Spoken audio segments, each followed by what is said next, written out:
Yo, can y'all hear me?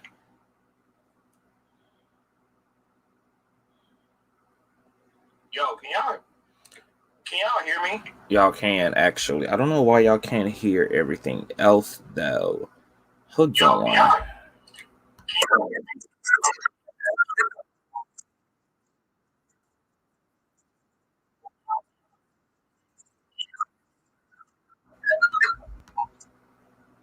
It's fucking weird. Wow. I don't know what the tea is. Hold on. I guess it's no music today, child.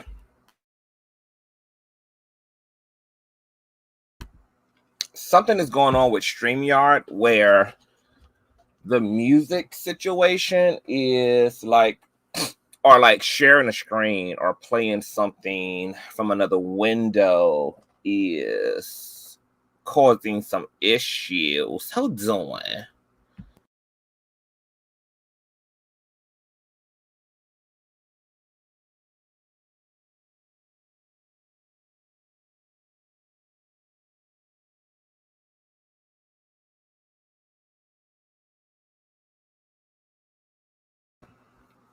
Let me get some settings together up in here. Something is going on. That's weird, y'all.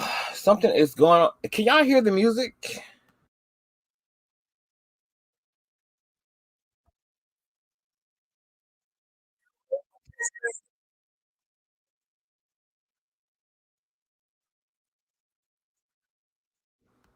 Y'all can't even hear that. That's weird.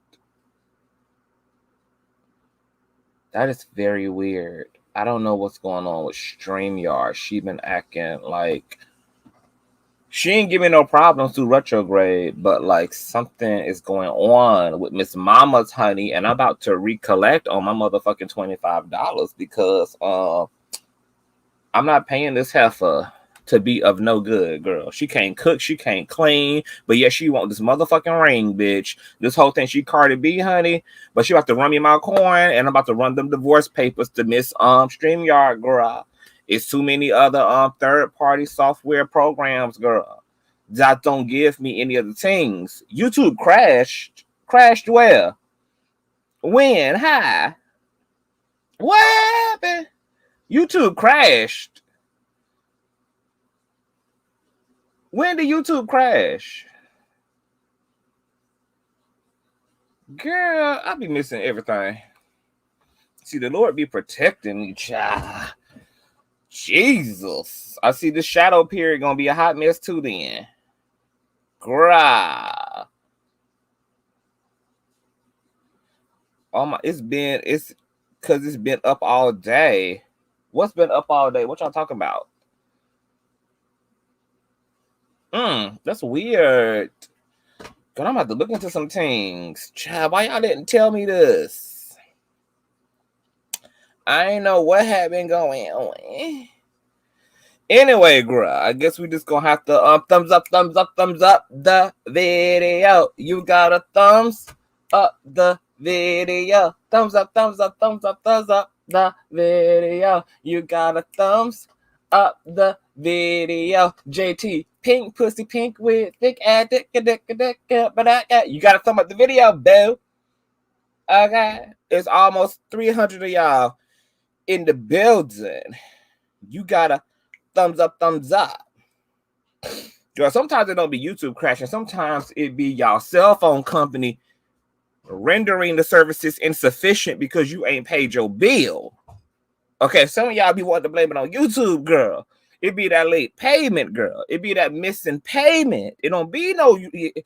What be crashing is y'all credit cards. What be crashing, girl?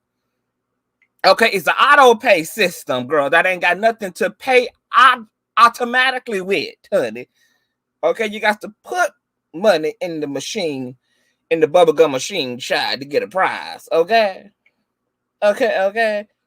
Jesus paid for everything, baby, but not that, honey. Rent still. How doing? And I was gonna come up here, girl, out live and then call. I woke up late, child. I have not been in the mood to get dressed for y'all, child. Okay, I've been living for the podcast life.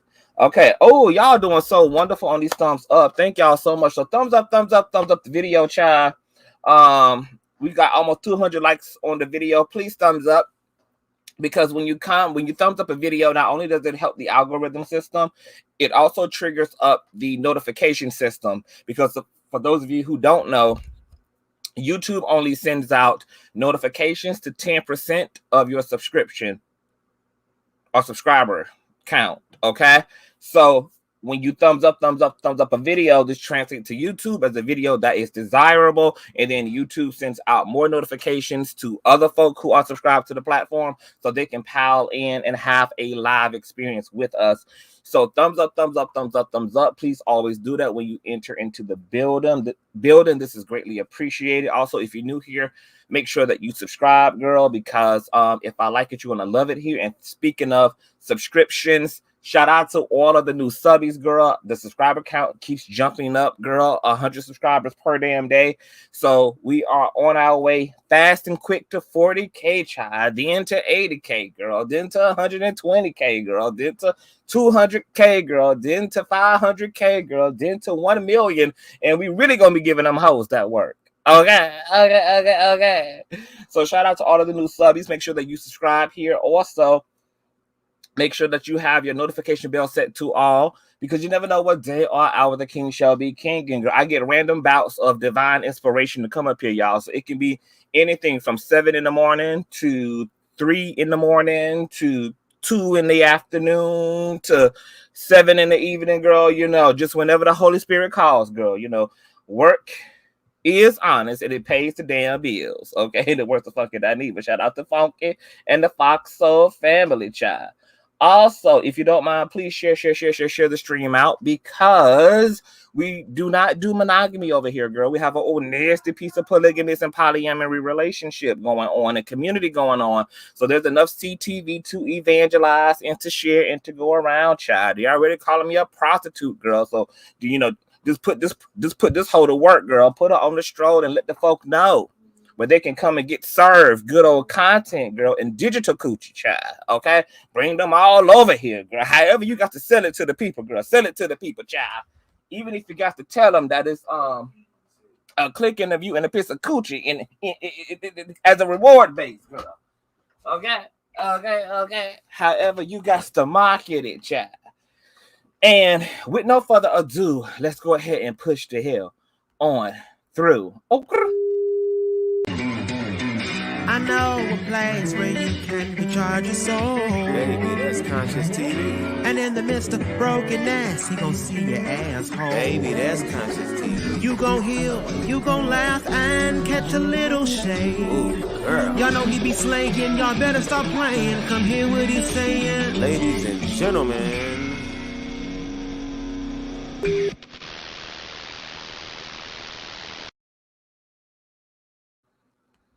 Okay, girl, let me shout out the Conscious crew members coming into the building. What's going on, Jay Goody? Hey, Fire. What's going on, Miss Jackson, honey, who says Miss Unhinged with Budweiser K is hiding funds, but Cardi will find it, child.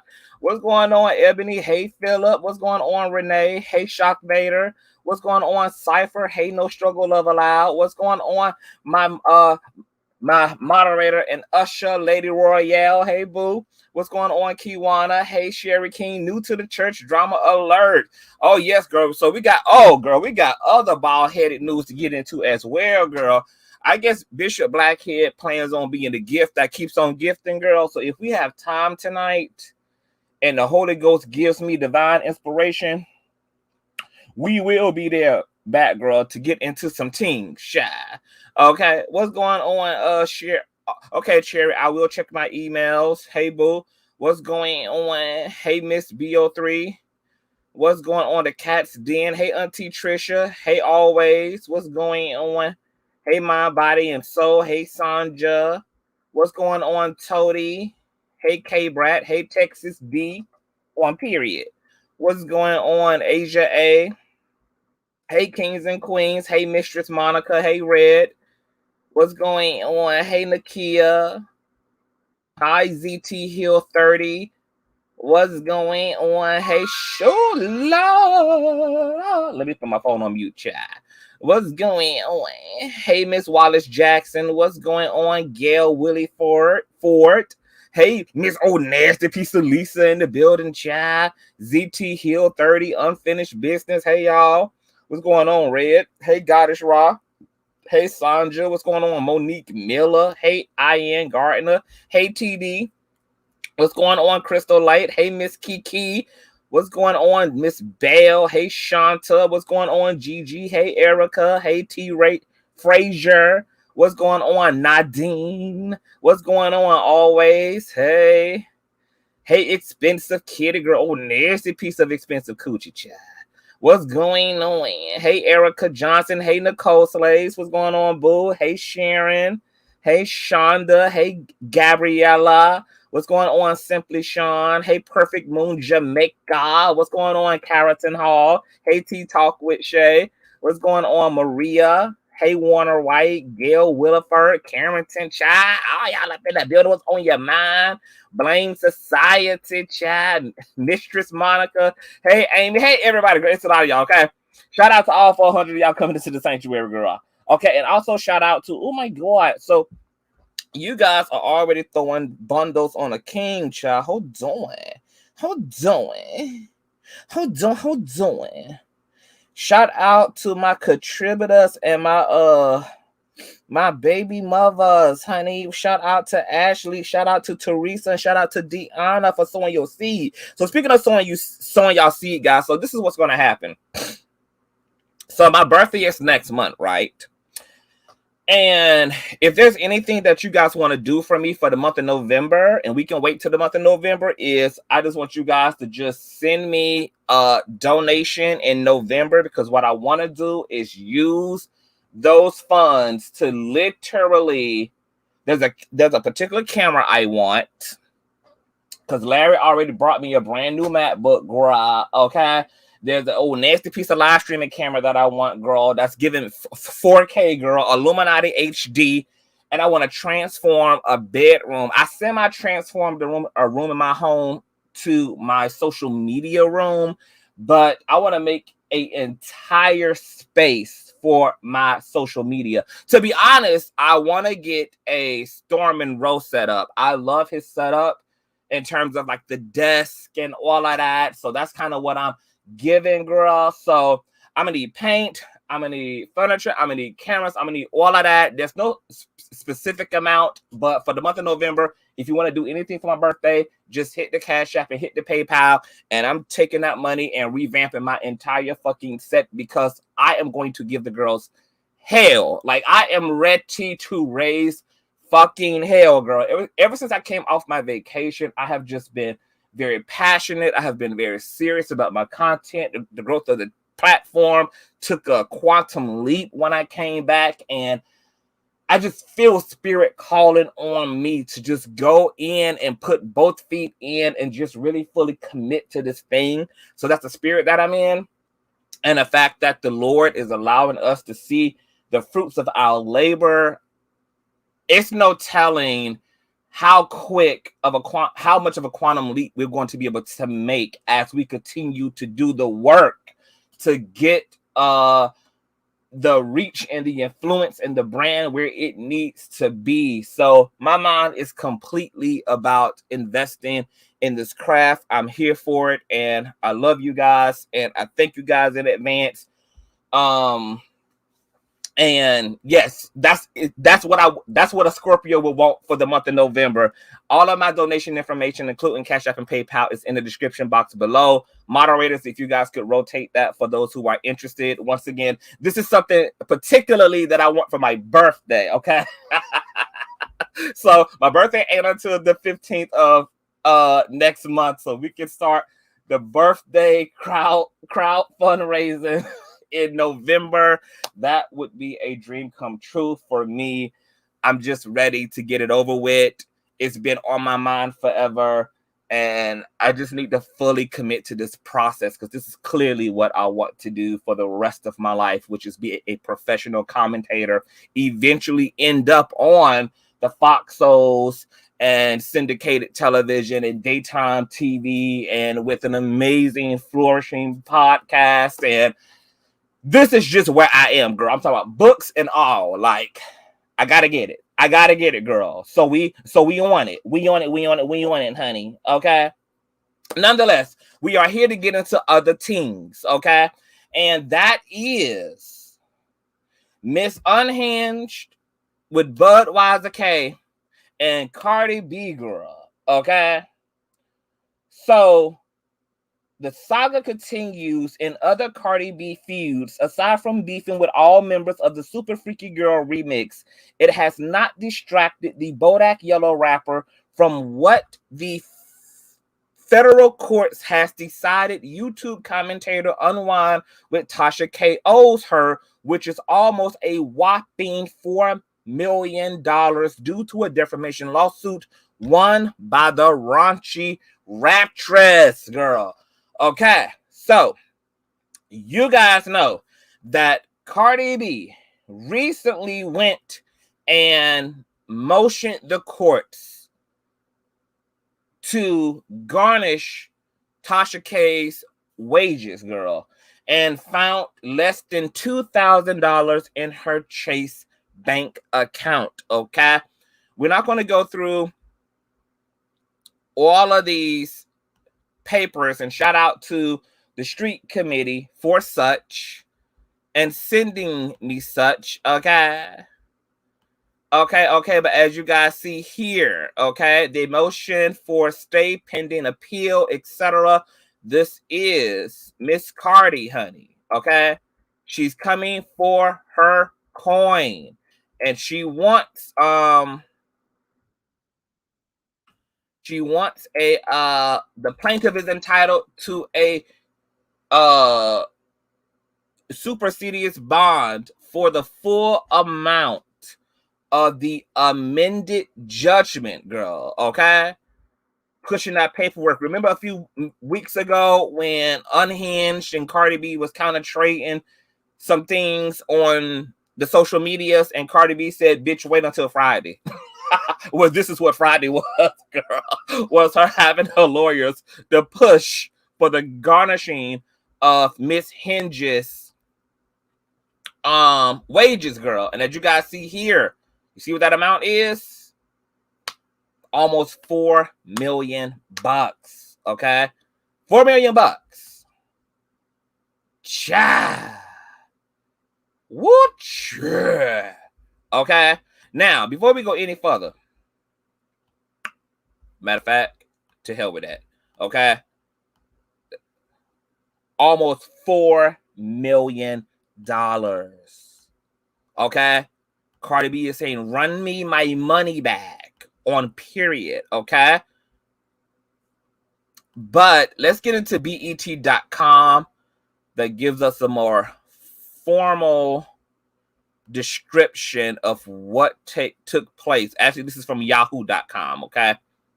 So Tasha K only has $1,083 in bank accounts as Cardi B proceeds with collecting funds. After Cardi B started the process to seize Tasha K's assets in the state of Georgia to collect the $4 million debt, she learned the YouTuber blogger only had $1,083 in her bank accounts. As previously reported by Blavity, Tasha K lost her lawsuit against the rap superstar back in January and was ordered to pay $4 million to Cardi for making false claims. Following the verdict, the Unhinged host made it clear that she doesn't have the money to pay up, and she filed an appeal. But the Bodak Yellow rapper wants every penny she's owed. So last month, she started the process to seize all of the vlogger's property and assets. This included sending a letter to JP Morgan Chase to request that they keep any coins she has. According to RadarOnline.com, JP Morgan Chase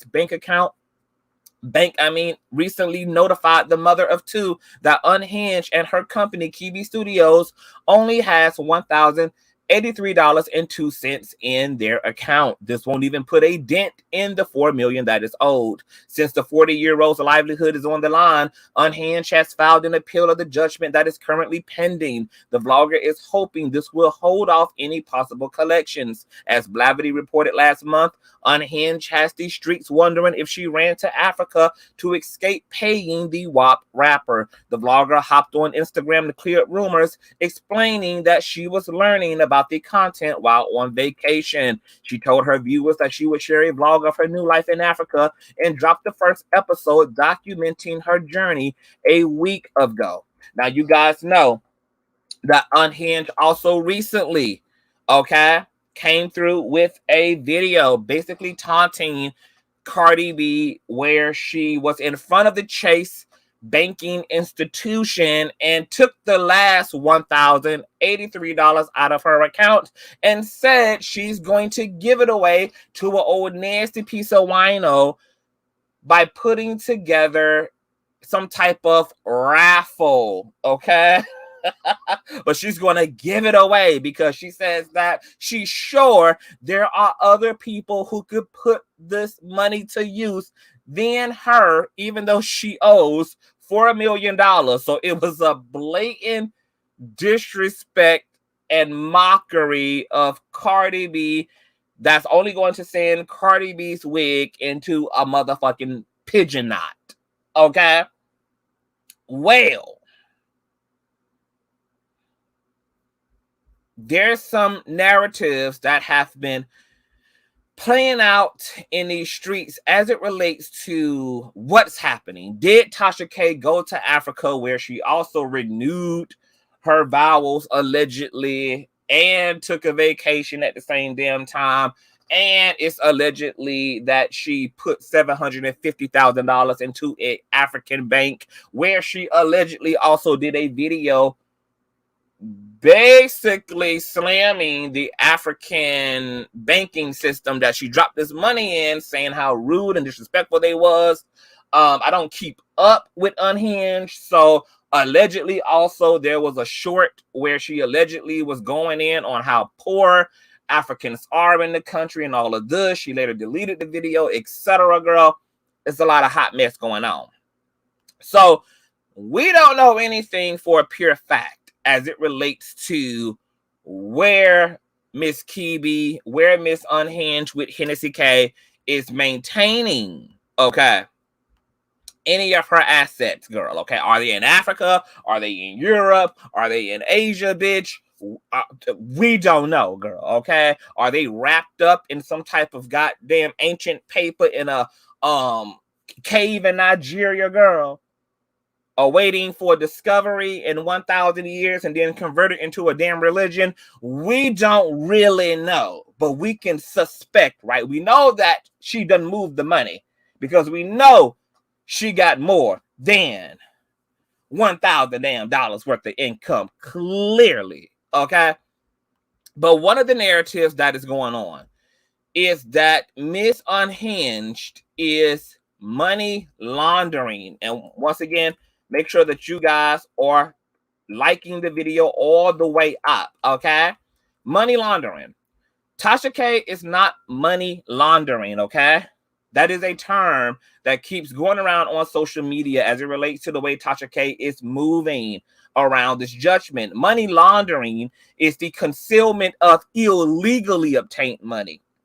And that is not what Tasha is guilty of if she has moved assets. Examples of money laundering is trying to conceal money that's made through illegal businesses, drug money, stolen money, or concealed money obtained by any fraudulent means falls into the category of money laundering, okay? So she's not money laundering, okay? So let's just clear that up.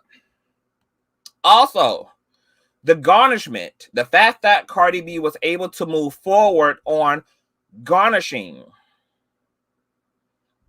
her wages more than likely means that Unhinged's appeal, which she claimed was not dismissed by the appellate courts, has more than likely been denied for the second time around. And no, you don't get to make an infinite amount of appeals to the appellate courts. Typically, if a appeal has been denied once, it will be denied indefinitely for the second time, because she was denied her appeal the first time around, and then she claimed she filed another appeal, which I'm sure she did, but she claimed that it wasn't denied, even though there are reports that it has been denied. But it more than likely will be denied for the second time around, because appeals to the appellate courts don't just sit before one judge who's burdened with a decision. It's an entire council of judges who rally over the ins and outs of the arguments made by the appeal. And a decision to honor a appeal is based upon the majority of the council agreeing that the presiding judge over the case in question is guilty of gross negligence in interpretation and application of the law related to that case. And if they decide that this is the case, then that means they can order a new trial be held, or the trial court's judgment be modified or corrected, and or the trial court reconsider the facts and take additional evidence, and or reconsider the case in light of the decision by the appellate court, which simply means have the presiding judge reconsider its initial view and perception of the case. The reason why the appeal was more than likely denied a second time around is because the appeal was brought right back to the same council that reviewed and denied it the first time around, who agreed that the judge was proper, competent, and concluded in accordance to the law in the case. Now, that's more than likely what happened. Now, if Unhinged's appeal is still pending, her and Olga, incompetent, turkey-eating ass, probably thought that a appeal would slow down garnishment, but it doesn't. You appealing does not prohibit a debtor or a collector from moving in on what they need to move in until that appeal is approved of. So while the courts are taking their time, it's still open season for Unhinged and Cardi B. That's if it's still pending, but it's being reported that it's being denied. And if it is pending, it's going to be damn denied, because it was denied the first time around. And the same folk who denied it the first time are overlooking the same paperwork the second time around. Okay? Now, let's get into some other teams. It's going to be very easy for Cardi's team to prove that Unhinged is gainfully employed, because she has a monetized YouTube channel where she receives a Google AdSense check along with paid sponsors like Pangea, the coochie cleaner that doesn't clean, allegedly. She also has a personal app she live streams and produces content on that has at least 25,000 people who can prove that they submit a payment to enjoy thereof. Also, Miss Unhinged has employees. And that one infamous employee in particular with her big ass mouth is quick to run that mouth, but runs it into problems that her and her boss don't even and cannot cash as it relates to the checks it articulates. That employee forgot that when everything went down last month or the month before, okay, and she came onto my platform after I had dragged Miss Kibi for filth, trying to do damage control. Let me share this video. I'm not going to be able to play it because something is going on with Miss StreamYard girl. I'm filing for divorce tonight. But Miss Employee had forgot that she came onto my channel for damage control back in when this was. Yeah, last month. The video is titled Larry Reed Live, Storm and Row, Unhinged K. This is why Larry will survive her. Well, I had made a statement to Miss Employee here in the bottom right corner here, right here, where I said something to the extent of her choosing principle over a check. And she went on to talk about how much money Unhinged pays her and how big her checks are. Okay. That's very interesting. Because, you know, all it takes is for somebody to clip a segment of that and send that to Cardi, or to clip that and at Cardi B, or to clip that and to at Cardi's lawyers, or to clip that and to email Cardi's lawyers, because they can prove. Hell, who knows? Cardi B already may be in the DMs communicate. I mean, who fucking really knows? You know, I'm just giving hypotheticals here. You know. Just giving old nasty hypotheticals. So the employee has proudly been braggadocious all year, even all the way up to last month, about how good her money is and how big her checks is and how big Miss Unhinged pays her, child. Okay, living in a lap of luxury and things on a KB Studios check, child. So, very easy for Cardi B, despite them accessing the Chase bank account, which is clearly deceptive, can prove that this woman has more than $1,000 of income coming in and moving in. Okay. I'll do it. Let's just get back to the thing, shy. So, that's that. Now,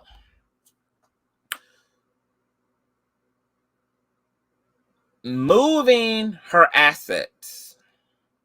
Okay. Moving her assets to a foreign country. Let's say in a hypothetical that Miss Kibi has shoved what's remaining of her assets and things into a foreign account. Cool. Well, her assets being moved to a foreign country does not protect her in any way, shape, or form. For all Cardi B has to do is get a foreign court involved, and that is something a collector does if the amount owed is exceptionally large. And I'd say $4 million certainly is just that. Now, because we know Cardi is not suing Unhinged for money's sake, but out of principle, it means that Cardi more than likely intends on pursuing Unhinged K until she gets what she wants. But getting what Cardi wants works in both directions here. Because getting what she wants is watching Unhinged with Budweiser K cough up that $4 million. And it also includes watching Unhinged simply inconvenience her own life just to avoid Cardi's federal judgment, which also pleases and pleasures Cardi B. So either way, Cardi wins because she's willing to keep Unhinged on the run and constantly figuring out how to duck and dodge her and not be caught. And let me tell you, as unbothered as Unhinged would have you believe she is, even she does not enjoy having a $4 million judgment and a federal court lingering over her damn head.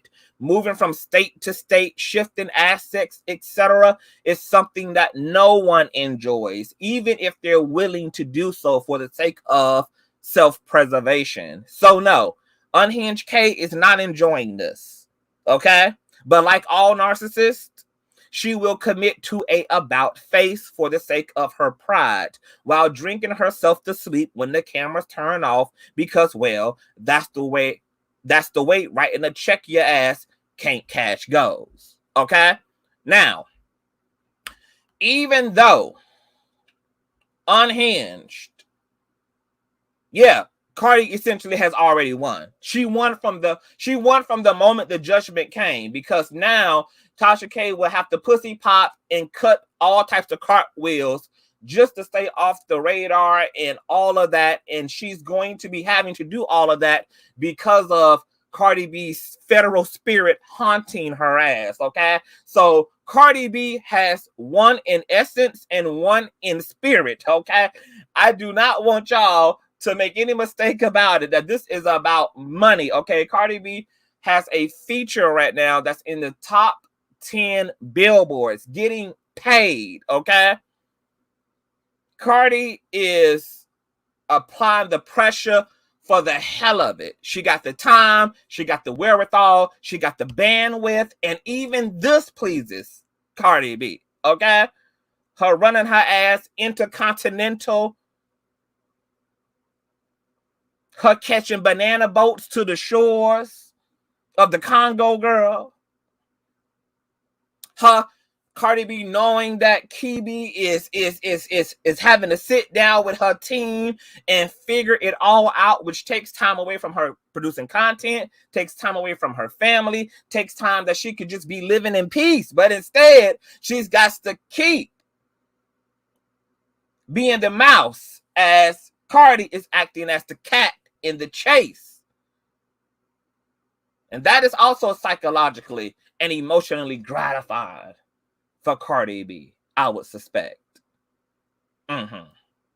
Now, even though Tasha is not money laundering, okay, what she is, in fact, doing, possibly, is committing fraudulent conveyance, okay? That is what she would be guilty of if she has in fact done such. And for those of you who don't know what fraudulent conveyance is practically a fraudulent transaction, okay? So let's get into a little bit of this so I can give you guys an understanding, okay? And this is courtesy of bfvlaw.com. Fraudulent conveyance is showing me the hidden money, the article says.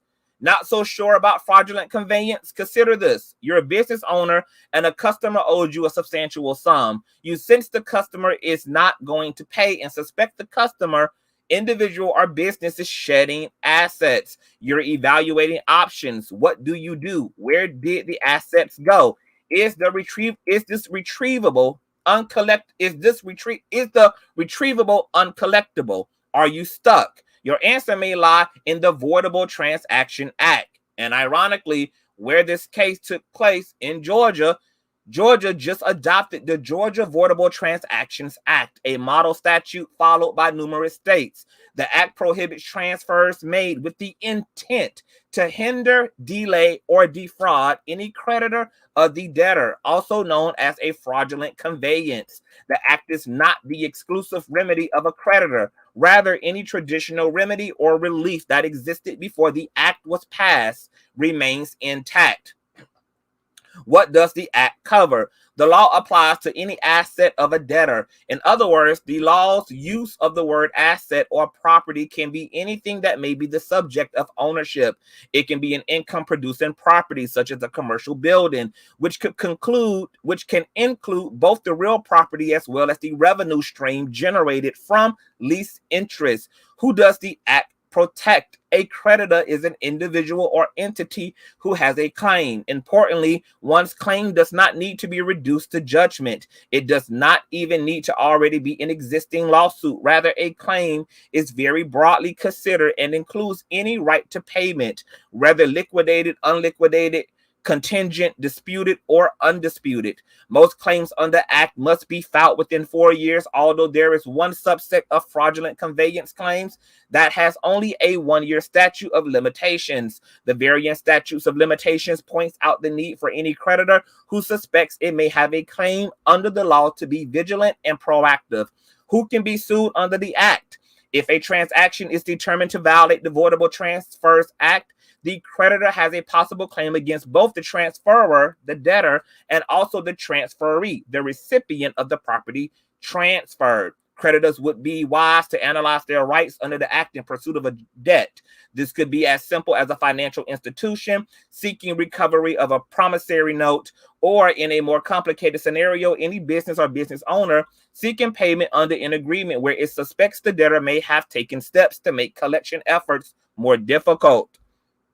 Okay, let me break that down a bit more for you as well. And thumbs up the video as you guys are coming in. Okay, so what she may allegedly have done is commit fraudulent conveyance, not money laundering. Once again, okay, let's be clear here. Okay, now let's say in the hypothetical that Unhinged did commit fraudulent conveyance. Okay, this is a civil matter. Okay, it's not a criminal one. This is a defamation suit. This went to civil court, but it's on a federal level. So Ms. Kibi won't go to jail for hypothetically committing a fraudulent transfer if that's in fact what she did, because once again, it's a civil matter, not a criminal one. But what it does do is move the courts to retrieve the assets in question.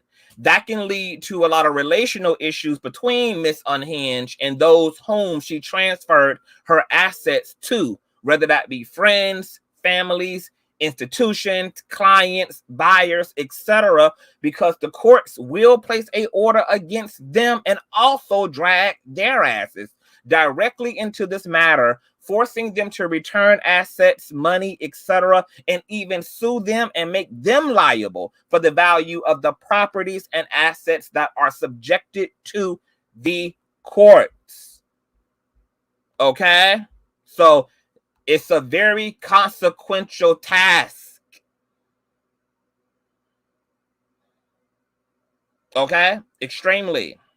So what that means is that Cardi B can get a foreign court involved in the hypothetical that Tasha's money is in an African banking system. The courts can, once again,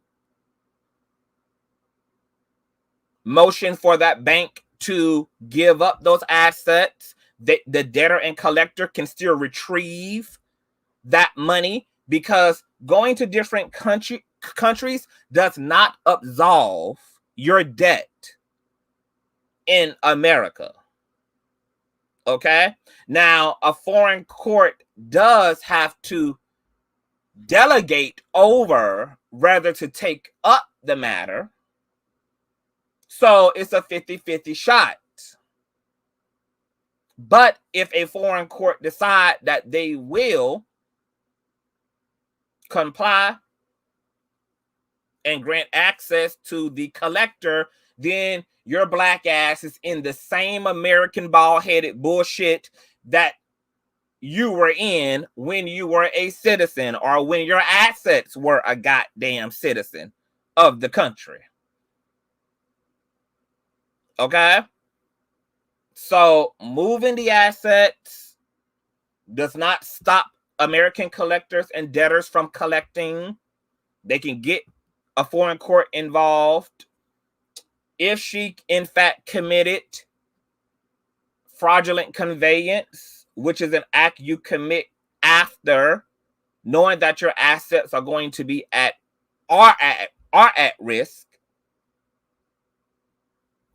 because you intentionally deceive and defraud the debtor by putting your assets on airplane mode, which is illegal, but not punished with jail time. But that does give you a bigger headache and further frustrate litigations, and also drag those institutions and persons you have sold homes to, cars to, whose money you've put into the banks of, etc. The feds will get all up in your motherfucking business. Everything is traceable, digital. Every transaction, unless it's by hand, honey, unless we're going back to the late 1800s, baby. Okay, every transaction is traceable, findable, which means that the courts can double down and get their motherfucking needs met. Now, the only saving grace here, because, we got to balance the commentary. This is how Cardi B can get her shit. She can have her lawyers file for a fraudulent conveyance. They investigate, bring the situation back to the courts, begin a forensic investigation into Miss Kibi's movements, etc. And then they will act accordingly to retrieve their coin. And they're willing to drag anybody who Miss Kibi has did a transaction with, including any African fucking bank, any person she sold her home to, etc. They will drag their asses into all of this, sue their ass, make them liable, and have them pay the value of the assets transferred to them. Now, on Kibi's end, she can... The only saving grace for Kibi, really, and it's really a simple one. She can put her assets into a offshore trust account.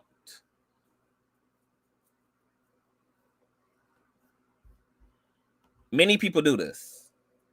Now, I don't know if her doing it after the fact would still make fraudulent conveyance a thing that would still hold up, or if that's something she would have had to do beforehand. I also want to say that it's also not illegal to move your assets in lieu or in light of what you believe will be a judgment against you. So if Miss Kibi began to move her shit around and reorganize and get shit out of her name or out of her husband's name, etc., before the victory, then she did not commit fraudulent conveyance. Fraudulent conveyance is something that can only be committed after the fact. Okay, so if she was still in the process of doing such a thing, even after the judgment, then yes, that falls within fraudulent conveyance. Now, there's other factors as well that play into fraudulent conveyance, but yeah, fraudulent conveyance nonetheless. Now, once again, Tada is saying that foreign countries are not going to stick their necks out. Well, that's just not true. Foreign countries do it all the time, which is why I said what I said about getting the courts involved. It's not really the country itself. A lot of times it's about the debtor and the collector themselves. Most collectors are not going to collect or go through the process of getting a foreign court involved, depending on the amount that they're going after. So things within the 80,000, 100,000, probably anything shy of $300,000, probably a debtor will just bow out and let it be what it be. But we're talking about a $4 million judgment. $4 million judgment.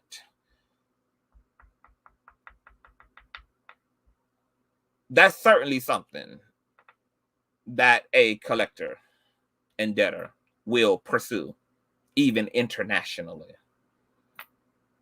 And there is plenty of historical precedents for foreign courts siding with the debtor and helping them to retrieve their assets. So this is something that is not unheard of. This is something that happens all the time, honey. Okay? Debtors, collectors are relentless. And this is a lot of money on the floor. We're not talking about, the $500 that, your ex-boyfriend owes you. We're talking about $4 million. $4 million. Yeah, there's going to be some fucking conviction there. A debtor is not going to leave $4 million on the floor just because a motherfucker put their bank account in a goddamn cruise ship and sailed it across seas to Russia. Okay? Russia, here we come, is what a debtor is up to, boo. Okay? So, the real question is, will Cardi B commit? Does she want Kibi's head this bad? To me, it seems like she does.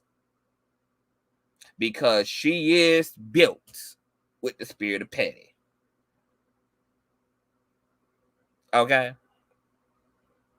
Kibi would just... If I was Kibi,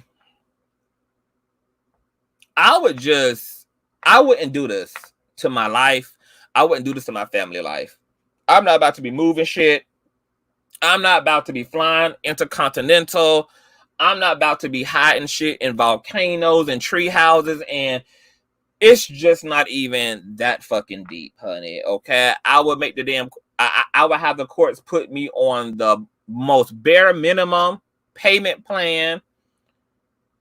Pay Cardi as $4.50 every week. Okay? And I will continue to drag Cardi B ass with my First Amendment rights. Okay? Because really, it's a way for them both to really get what they want out of this. Ms. Kibi can stop running, because it kind of seems that it's just ultimately inevitable that she's going to have to own up, that she's going to have to pay up. Running across seas ain't going to stop that. Transferring her assets after the fact ain't going to stop that. The courts will subpoena every motherfucking body and sue every goddamn body fucking involved. The husband and all, baby. Everybody ass will be got, okay? And everybody will be made liable for this debt owed, okay? So it just, that's too deep. That's too much. And putting other institutions and other individuals potentially before smoking gun like this is just not even morally sound. To put people potentially in this position, to be got on some shit that really is your smoke. This is all your smoke. And then other people having to be dragged into this situation. Because we know that allegedly Miss Kibi had put up her Georgia home for selling shit, so she was accomplishing things, baby, after the judgment, honey. Okay. And And who she sold that home to, hypothetically, can be motioned to release that property and those assets back to the courts, not even to Kibi, but to them. And they can also strip whatever revenue was collected on those properties back as well. Okay? But it's a way for Cardi and Kibi to both get what they want.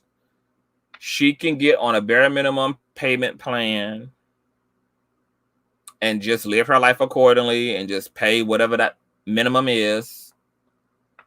We know that obviously this is something that will be paid off in generations to come in Miss Kibi's lineage. This is the debt that will live on until it's complete. But at least she'll be able to just also live a functional life without having to do all this pussy popping. So Cardi B can collect on her coin and get what she wants. And just because she got sued for defamation does not mean that she can't pop her shit about Cardi. So she still is within right to report on Cardi, as she has been reporting, as she has been talking shit. And so she can get what she want out of it too. Continue to run her damn mouth, and Cardi collect her $6.75 per week on this motherfucking debt. I'm gonna drop the damn link and let you guys come up here and sound off real quick. And we ain't gonna be here long. So if you're coming up, come up, get to the point and haul ass. I just dropped the link. Let me read some of y'all comments while we're doing that.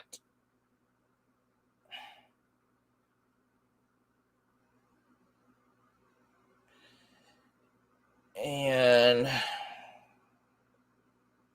I am screaming. I'm sorry, y'all.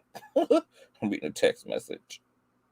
Screaming, girl. Okay.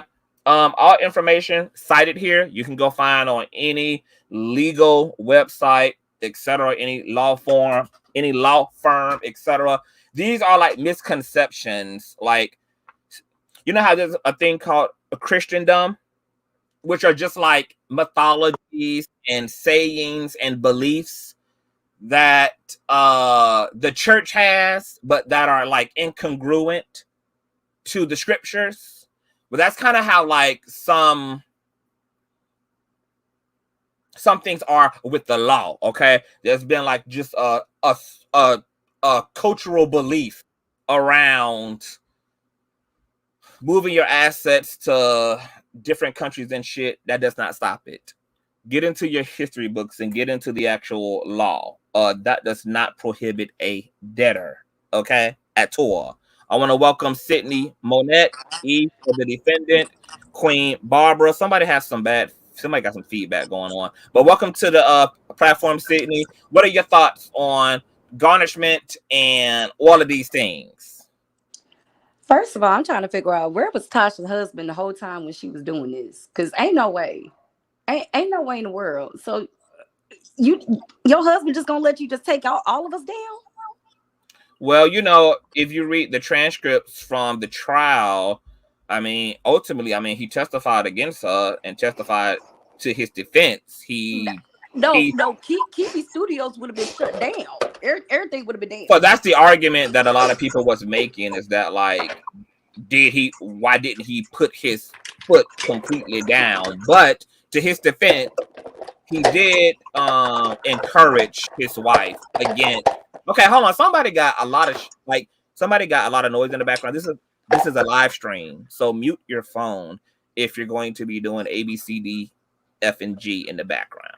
It's rude and unprofessional. There was feedback. To his defense, you know, he did allegedly encourage his wife to stop this with Cardi, because there were several attempts by the hip hop star to keep this from going to court, etc. And unfortunately it didn't. But obviously he didn't press the gas ultimately.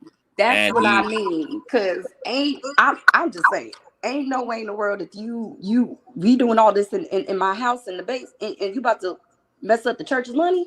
No, let's go ahead and just shut this down. Because this 30, it got to a point that he had multiple times to be like, you know what, we just gonna cut this out. We just gonna go ahead and cut this out. But as far as the money part goes, people in the chat keep saying, well, why, just give her some, Tasha could just give her a little bit of money. Cardi B is not going to stop. She's like one of those dolls that once I get my teeth in you, that's it. Ooh. I'm not gonna stop. I'm going to a point where you're gonna be one of them babies on the TV in Africa starving. She's not gonna stop. And to be honest with you, I mean, at the end of the day, it's just like the IRS. You can keep ducking and dodging them as much as you want to, but eventually they're gonna catch up to you. So either she can go ahead and give it up now, or she gonna give it up later. And the fact that she's sitting over here and she's hot and she's switching things over, that's inconveniencing everybody else. Because I know she just want to, she wants to make it harder for Cardi, but that's inconveniencing the collector. That's inconveniencing the courts. That's holding up everybody else. So just girl, just go ahead and give your money and just rebuild. Just go on. It's not that crucial. You done went all the way over to Africa. You wearing tablecloths on your head now. It's just sad because she's not, like you said. What you say? A broke clock is right twice a day. She's not. She has a good potential. It's just, again, you wrote a check that your ass can't cash. Yeah, and it's the $1,000 in the account for me though. The $1,000 and the 2 cents. Tia's a point of view. Like I really don't know like what's wrong with people like you. Because for like Tasha K is a public figure. She's put everybody in her motherfucking business. Nobody asked her to continue to drag Cardi B. Nobody asked her to slander and defame this woman. Nobody asked her to also maintain her baldhead shenanigans publicly. So let me mute. It's like a lot of feedback. Oh, Sydney, it's your phone. It's giving all the feedback, boo. But nobody asked her to do all these things. Tasha K has invited over 1 million people into all of her primetime business, and that's exactly where the fuck we're going to be because we're media, and this is what we do. Okay, now if you can, for whatever reason, sum total the platform to a Unhinged with Tasha K hate page just because it is a perspective that does not fit your narrative, because I'm going to assume that you are a drunk ass wino, that you are also feeling like Unhinged's page is a Cardi B hate page. That would have to be correct, right? Using your same logic, right? It also is a Larry Reid live hate page, okay, as she turned around and blatantly lied and defamed that man as well, correct? And that, well, since all Kibi actually does is talk about other people's business in the most salacious ass way on her platform, we can assume that it's just an anti-human page, can't we? Considering your train of thought, okay? So I don't know what the hell you mean by lie on her. You're not even, I don't even know why I'm dealing with you. Bye. Anyway, Sydney. Yes, and I just wanted to kind of mention to her also, I've been watching Tasha since she was in her bedroom. So this is not a hate thing, but this is the thing about it, is that you have to hold people accountable when they're wrong. When somebody is wrong, you're wrong. And at the end of the day, you said certain things without saying allegedly. See, you can talk about what you want to talk about, but once you don't say allegedly, that's where you get your ass in trouble. So since she walked around, she said things that she couldn't say.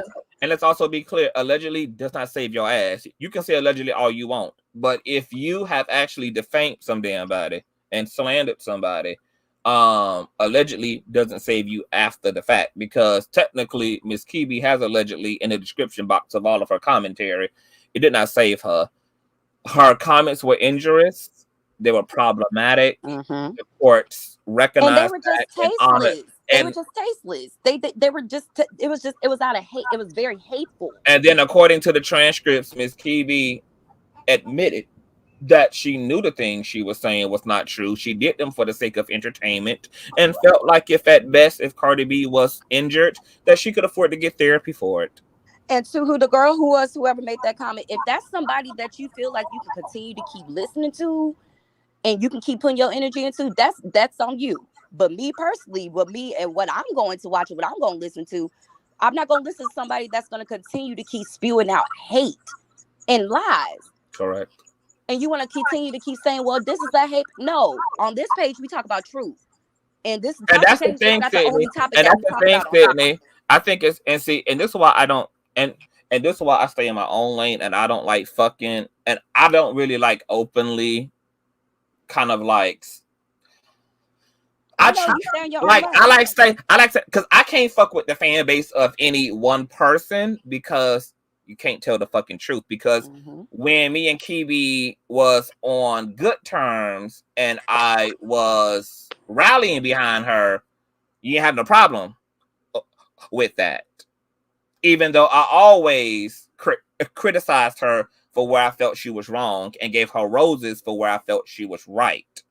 But now that Miss Kiwi is in a predicament, all of a sudden it's a Kiwi hate page. Was it a Kiwi fan page when I was giving her fruit and her roses? No. So just stop with the bias shit.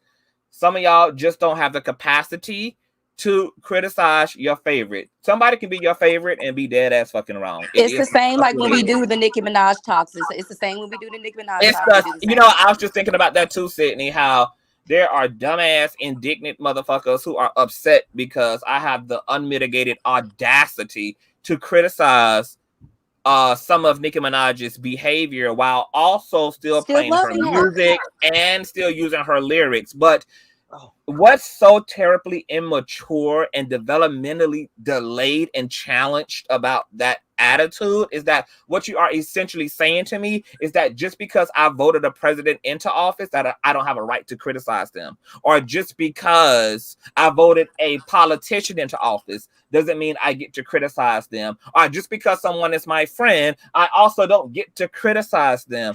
I don't care if many other people feel like they have to pick a side and that to have one, you can't have the other. That's not my personal fucking philosophy.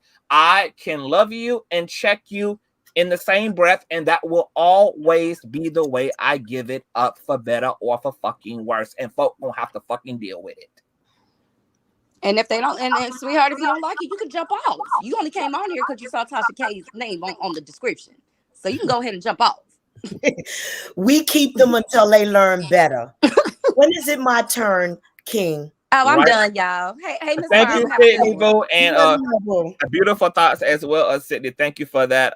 E for the defendant. What's going on, darling? Your thoughts on the shenanigans of it all? Well, first of all, I miss you. I'm so happy you're safe. I saw some about the storm, and you know, I'm so happy that you're safe. And I want to preface my comment by saying I am no Tasha K fan. I've unsubscribed and subscribed again. Her and I are fundamentally different at our core. And furthermore, after what they did to you, her and Chelsea, I will never forgive those bitches. So that's that. But what I do have to say, I don't believe Tasha's going to pay 1 red cent to Cardi.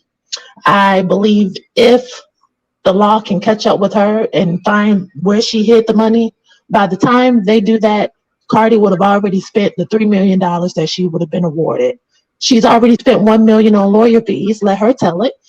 And it's just more hassle than what it's worth. I think that Tasha had no intentions on paying any money. And you can look at what she did on the stand. She made it's a spectacle. When I saw that video of her coming out of Chase Bank, now that was funny, but again, the judge is not going to, that's an insult. That is an insult. And so I feel like it's a total disregard. But if Cardi wants to put up more money into finding this woman, because Cardi is petty, I could see Cardi wanting to go through with it, just like you said, to keep her foot on her neck. But do I think she's going to get 3.3 million? I don't even think she's going to get 1 million. I don't think so. What do And you that's think about the possibility or the prospect of Cardi not being in this for money, but just being in this to agitate Kibi for the rest of her life? I could totally see that because she has that petty spirit, and I think if she's not preoccupied because she has that Akbar V And situation. Kibi won't let her forget, because Kibi goes on these rants and tangents and pop all the shit, which maintains the tensions between them.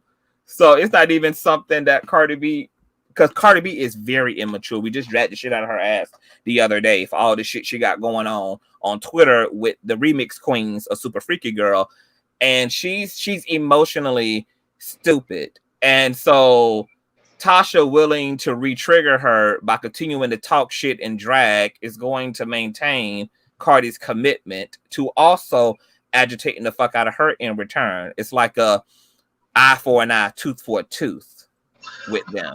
True, but Cardi, like I said, hopefully she will become distracted because she has other things coming down the pipeline, other cases that are in the works. And what I do think about Tasha, do I think Tasha needs her channel taken down? A part of me says yes. I know that that's the reason I have a love-hate relationship with her. I unsubscribed because of the way some of her views regarding female victims. And then I subscribed again when she did that expose on Derek Jackson. And then I just couldn't take it anymore and I unsubscribed again. The thing about Tasha, and especially with what's going on with LRL, it's disgusting. And I remember being one of those people in the chat that said, if Larry doesn't stay the fuck away from Tasha, Larry is a fool. And I wasn't the only person who thought that. And I understand, sometimes you have to keep your enemies closer and you can't move when you need to move. But Tasha is nobody's friend. And she will lie to take you down. It's no limits to what this woman will do for a story and for views. And that's why, in a way, Cardi really can be the divine manifestation of Tasha's karma. And I want to be clear about karma, because most people think that the person used to give you your karma has to be righteous. They don't. Matter of fact, the perfect vessel for karma is a unrighteous person themselves. It literally becomes an eye for an eye, tooth for a tooth. So even though Cardi is not perfect, she does act as a counterbalance to the recklessness of Miss Transrena. Absolutely, I agree with that, 10,000%. So I think that's a good point to pivot, because I know the young lady beneath me wants to talk. So I'm going to take a break right here. And I also want to say, don't rush. Take your time. Take your time. Well, no, I really want to stop right there. I'm just so glad to be able to catch you live, and I'm so glad that I'm happy to have you, girl. I ain't seen you in a minute, so I'm glad that you are well and safe. Grad school is kicking my butt right now, but we're on break, and so I'm gonna be here riding with you late at night on the weekends. Whenever you go live, I'm here with you. Yes, period. Okay, boo. And I want to say before I let Queen Barbara go that Sydney has said something earlier about the husband, like how could he let this happen. What's interesting is that I was just watching Unhinges, because I'm not a hater.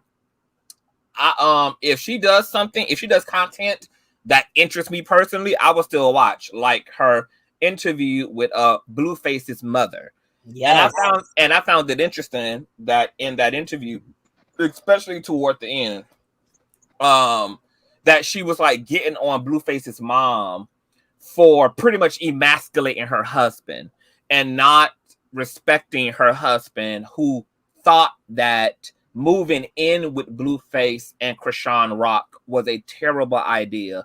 And as a result of the mom superimposing her desire over the husband and convincing him that they should move in with Blueface and Krishan, it ended up putting the mom in a position to get her ass monkey stomped and with a bloody face and knots all upside her motherfucking head at the hands of Krishan, who was permitted to beat the mom by Blueface, the son himself. And Tasha K went on this entire passionate monologue about how Black women need to stay in a fucking place when it comes to their husband and allow the men to actually be men and to respect the wisdom and the perception and the intuition and the intellect of the men in their life. But yet her own husband had to admit on stand that he encouraged his wife, and she did exactly what she was criticizing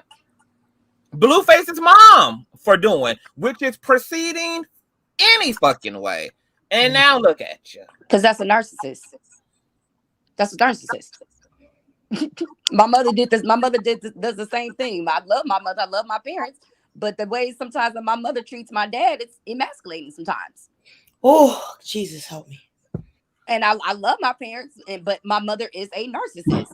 And my mother is a B, like a B narcissist. She has a little bit of money, but not too much that she can't go too much.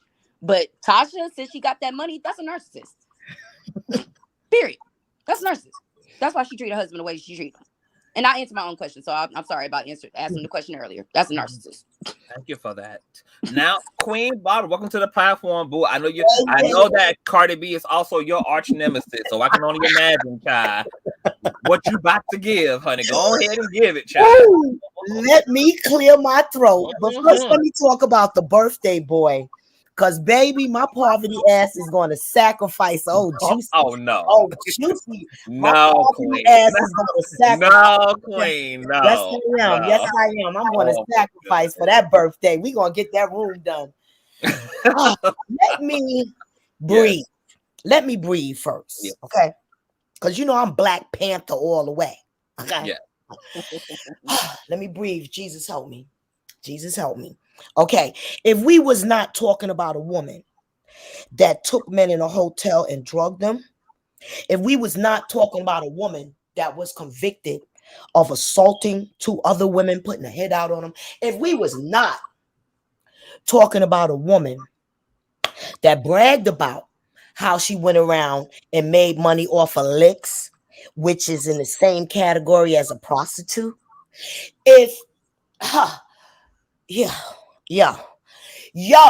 I'm never going to respect that racist court doing this to Tasha K. Okay, I'm never going to respect that. But what I need my Black sister to do, the only person that's getting Tasha K money is me. I'm getting that $1,080, $83, and we going to donate it to Consciouztv. I'm getting that damn money. Watch, because I don't know how to upload and do the technology shit. I don't know how to do all of that. But I'm gonna upload a serious video. I'm getting that money because I've been windmilling for my girl from day one. So I'm getting that money. Everybody be on case. Be there October the 9th. I will be announced. Now, let me say this. I am glad that she is taking her money to Africa, because Africa is going to tell United States of America, the killing United States of America, that do the killing government of United States of America, that when they left that war in Iran, killed all them people to move away from the plane. That's how they got them people away from the plane. They killed them. Cold-blooded killed them. That's what they do. That's what the United States do. United States laws for any Black person to respect the United States laws is a damn fool. It's a damn fool. It's disgusting. Now, let me tell you something about this thing named Bacardi. Okay? She runs around disrespecting Black people. The only thing she want with a Black woman is her man. Okay? Or her son. So she could give them some please, she definitely need to find Tasha K products, probably, in my opinion. Listen, man, you're not going to run around and tell me that you went around and found licks and ain't nothing, and you ain't come out with nothing. You ain't come out with nothing. Okay, you ain't come out with nothing. Allegedly, what is his name? Nick Cannon came out with something. Allegedly. Come on now. All them licks that she done licked and kept on ticking. How many licks did it take to get to the lollipop? A whole lot. We seen her run through a whole line of guys through Love and Hip Hop. Okay, see, when you dealing with all of these people, you dealing with all of these people diagnoses also. So out of all of them hundreds of men, somebody got a diagnose of something. I'm just tired of this. This was an argument between two women, and this thing. See, the jury and the judge and everybody think that thing is a Taylor Swift, because that's how the Illuminati built her up to be. The Illuminati is real. It's not a myth. You can look it up right now. When they started, it is real. Okay, they build you up to get the money. They build you up to destroy people, and that's what they did with this thing that's running around disrespecting icons in music. She's disrespecting icons. You little thing, you just came up with about 3 little albums. You disrespecting icons after you done polluted the whole ghettos of America? Stop playing with me. Now, this was an innocent young lady, okay, that they big her up to be. Not this thing right here that was in the Bronx looking up. She was in the city looking to fight another girl. She pulling up. You understand? This thing, that judge, somebody. Al Sharpton, we need a civil rights march against this verdict. That's what we really do. This is a blatant disrespect to a Black American against our civil rights to have something like this done when somebody said out of their own mouth what they do. This is ridiculous. That's just like the George Floyd or all the verdicts that came before this. Okay? All the verdicts of injustice that came before this. This is an injustice. You know, but one thing about Miss Tasha K, she's a strong Black woman. She's getting it wrong. Her attitude, she needs to take anger management because she's tick, tick, boom. She goes straight to hell. When you go with her, she'll take your ass straight to hell. When you go against her, she'll take your ass straight to hell. You know, and that's just her attitude. You know, that's my only thing about her, because I have unfollowed her when she started disrespecting Bobby Light, talking about dirty blood and all of that. You know, and I've had a lot of people in my life that died from that. I just unsubscribed, but then I just subscribed back. That video with Blueface Mother, beautiful video.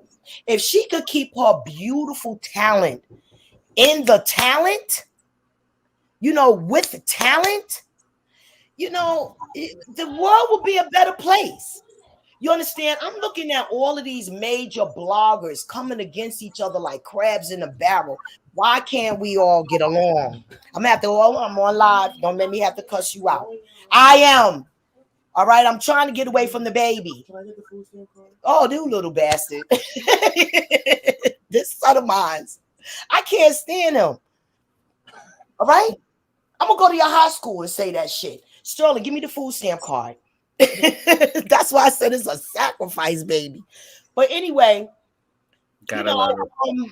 Yeah, I'm just tired of this question, Queen. So if Cardi was Black American like Tasha K, would you feel differently about the case?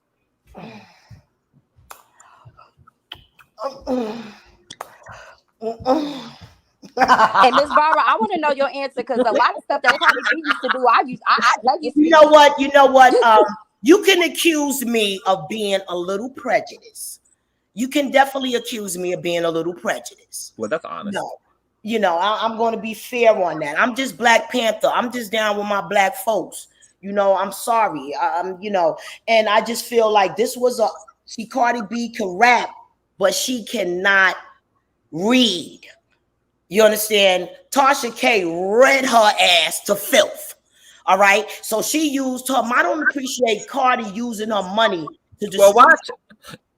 But why didn't Unhinged also read a cease and desist? Because that would have been important to do so too, Queen Barbara. Well, it was an argument. You understand? How was she to know that she was not going to get her rights respected in the court of law? She had money.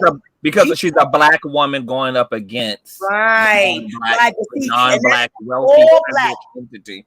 All black people need to be uniting with her, because at the end of the day, they are truly trying to bring down the machine. See, these are marbles thrown under Tasha K feet. I keep telling people the marbles, they throw the marbles under your feet to slip you up, to keep you from building up, you know?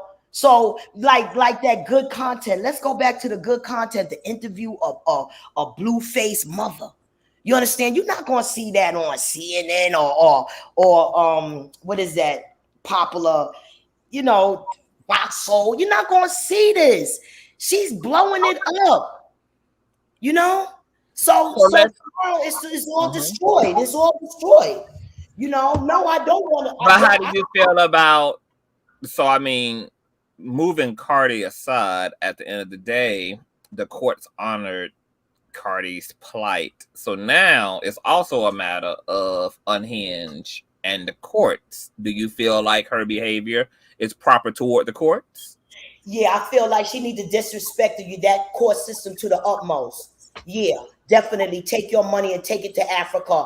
F United States government. That's how I feel. F you and that white racist judge and that KKK judge that gave that sorry Bacardi bitch that money. Did Carly sleep with your man or something? Was your man one of the ones she drugged? Yeah. Let me tell you what she did. She destroyed my community. See, in my household, I have young ladies that write music. You understand? Their music was so beautiful at first, baby. When that thing came on the scene, this is what the music turned into. Shake that ass, bitch. Shake that ass, bitch. Shake that ass, bitch. Wait, Miss Barbara, that wasn't happening. Question I'm going to tell you. She destroyed the community of black young girls, okay? So Little Kim didn't do that? So, hold on. So Little Kim didn't do that? I'm going to talk. You want to talk? I'm going to let you talk. I'm asking you, Miss Barbara, I'm asking you a respectful question because we've had this conversation up here before. And another thing, let me check you on this, Queen. I am never upset who a man, my man husband, stick his dick in, baby. You understand me? I'm really trying to get to the bottom of your hostility. My hostility is seeing a beautiful black woman destroyed by the government that gave her KKK. You understand?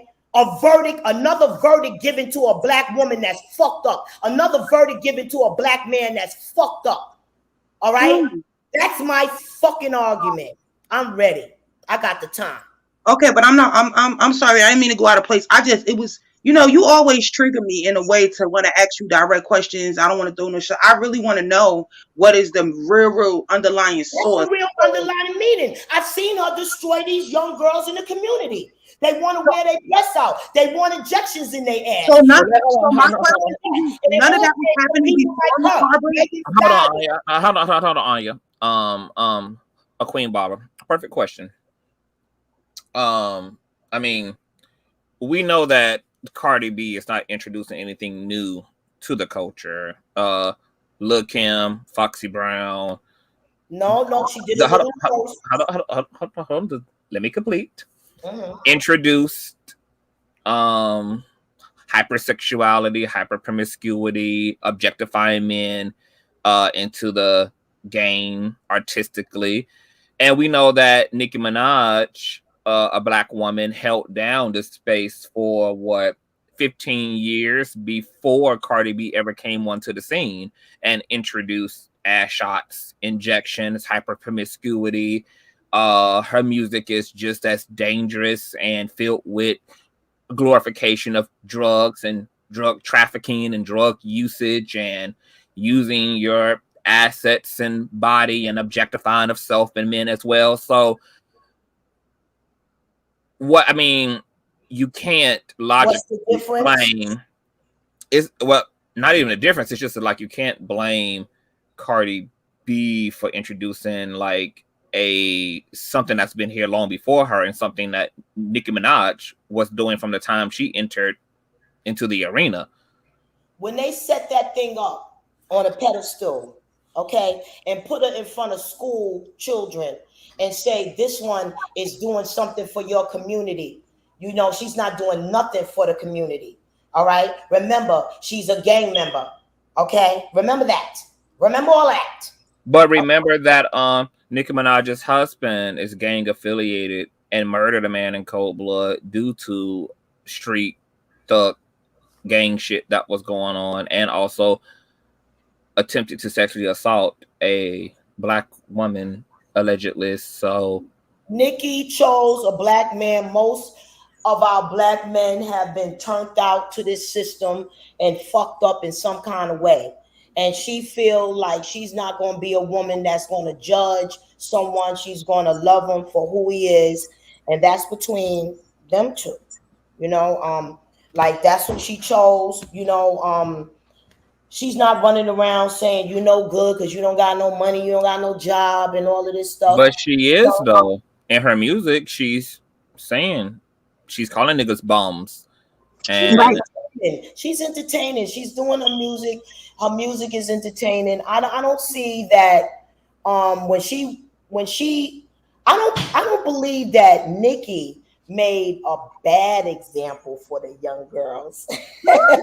Even though she has the same ass injections and fake titties, and she talks, she has the same intellectual content as Cardi B. She produces the exact same type of content. You don't believe she did anything directly to the young? I mean, because here's the reality. Nicki Minaj would say differently, because in her sit down with Joe Budden this year, she said that she deals with a certain level of guilt and shame because of her image. Because I think Joe Budden asked her something equivalent of, do she feel like, just like the Kardashians, she amplified, you know, this body dysmorphia that exists, or this need to alter self to fit these standards. And she said yes, and she knows that a lot of women went and mimicked her and went and got their bodies done out of the same insecure place that she got her body done out of, because she felt it was what she needed to do in order to have the social equity amongst the men who dominate the industry. So Nicki Minaj is aware. So Nicki look good and Cardi look like Joan. Oh, no, you can't keep moving the goalpost, Queen. But Miss Barbara, like Miss Barbara, Nicki was a part of, like, literally there were women that are dead now for getting ass shots to look like her. So yeah, she was. So she was. Yeah, she was a director. Y'all right, but you know what? I'm never going to go against my black girl for that Cardi B. I'm sorry. All day long, right or wrong. Tasha could be right or Tasha could be wrong. I'm with her. I roll like that. I don't care if my people right or wrong. I roll with them. That's how. Yeah, but when you roll with your people, you need to roll with your people and make sense, because Nicki Minaj was more of a detriment to black women than what you're trying to put on Cardi B. More black women lost their lives by trying to mimic Nicki Minaj and went overseas and got their bodies done and didn't make it. Not even overseas. There's a girl here in Dallas, Wee Wee, that got life for shooting up girls with cock in Dallas. So you can't say that Cardi B has put harm in the community when Nicki Minaj has done 10 times more harm to the community. Incredible black woman that was succeeding in the media world, taking over the internet. I'm talking about the injustice that was done to her, and I'm not appreciating that. You know, I want to continue to see interviews of Blueface. I don't need her having to run to Africa. You know what I'm saying? But I think what it is, Miss Barbara, is that we have to, like, this is what happens a lot of times with black people, that you're so, you root for everyone black, but we don't even hold people accountable. You can root for everyone back, but you still have to hold the people accountable. That's love. That's real love. When you really love, you gotta hold Tasha accountable. She said, at the end of the day, with her being in her platform, she should have thought about her bag. You have to think about your bag. She's a dark-skinned black woman, Miss Barbara. I So tell she you already what. knew. She I already knew tell what you she had what. When against I her. was in that, if I would have been in that club, that Cardi B sanctioned them people, I would have bust her fucking ass. Trust me. Everybody in Harlem know I don't like this girl. People that we roll with, she roll with hitters. She got hitters. Like everybody got hitters. They know I don't like this girl. And that's just the bottom line. I don't like her. I don't like her. We need her out of our community. She need to stop finding licks. I don't like these. I'm sick of it. I'm sick of it. Well, can I say? Hold on. Before you do, let me get this female rap elite motherfucker all the way together, who says that y'all just used to Nicki winning and you're the losers and you want a new winner. Nicki never glorified surgery. Have your talking points proper. First of all, what the fuck do you think that Nicki is doing every time she's in a skimpy ass bikini and goes out of her way to make sure that those ass shots and those injections are seen and known in every single feature, in every single music video, and every single double XL magazine cover, and every single art cover? Have you seen the Super Freaky Girl video? Have you seen the cover art for Super Freaky Girl? So what the fuck are you talking about? Do you not also remember her feature on what's the boy's name? Sean, whatever it is. Sean Kingston. No, not Sean Kingston. The other Sean, the ass. Sean, Big Sean, where she was talking about how her fake ass now can move. It's now not stiff. So what I need you to do, female rap elite, is to shut. Don't get rid of her. Let her learn. What I need you to do, the female rap elite, is to shut the fuck up and stop being delusional. Continue on, you guys. And female rap elite, I just want to say, sir, I don't know who you are, but if you're saying that she never glorified, there's literally, I was working in the strip club back when Nicki Minaj got popular. There was literally girls sealing up their ass with super glue. Damn. From the shot injections. So Nicki Minaj was the only one that was glorifying shots. She was really the only one that really just had it. Because Kim Kardashian, that wasn't, no, those are transfers. Nicki Minaj had shots. Then she went back and got a transfer. What does it look like to y'all? I'm just curious. Stop. I'm just curious of what does this look like to any of y'all?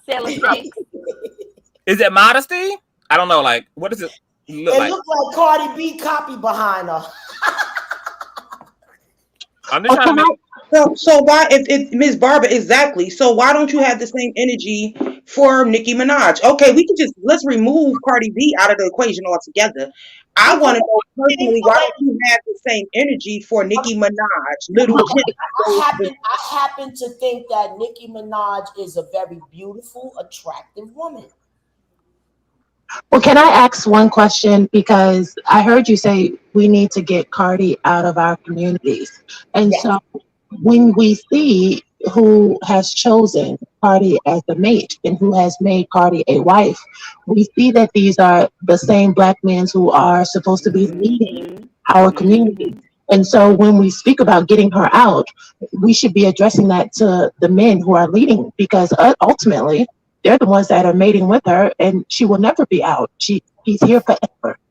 And so I also want to go back to something else, and I think I just forgot my point. When we talk about holding Tasha K accountable, because you said that you want to see more interviews with Blueface's mom, and I tried to stomach that interview, and I got lost in it. There were a few good points, but that mom, she needs a lot of counseling. And when we talk about Tasha K using, I did not know that girl attacked her mother, and I'm subscribed to the Zeus channel. Now I know what I'm looking at. Baby. You had to tell me that. I didn't know that girl beat that mother up like that. And now Miss Barbara got Zeus channel. Yes. I was not aware of the full details either, but to wrap up my point with Tasha, if she used her powers for good, she could be amazing. but we cannot forget that Tasha has drug Black women on her platform. I will never forget when the day that she brought Jaguar's ex-husband on there and talked about Jaguar's mom and child and her alleged mental illnesses. Like that was beyond.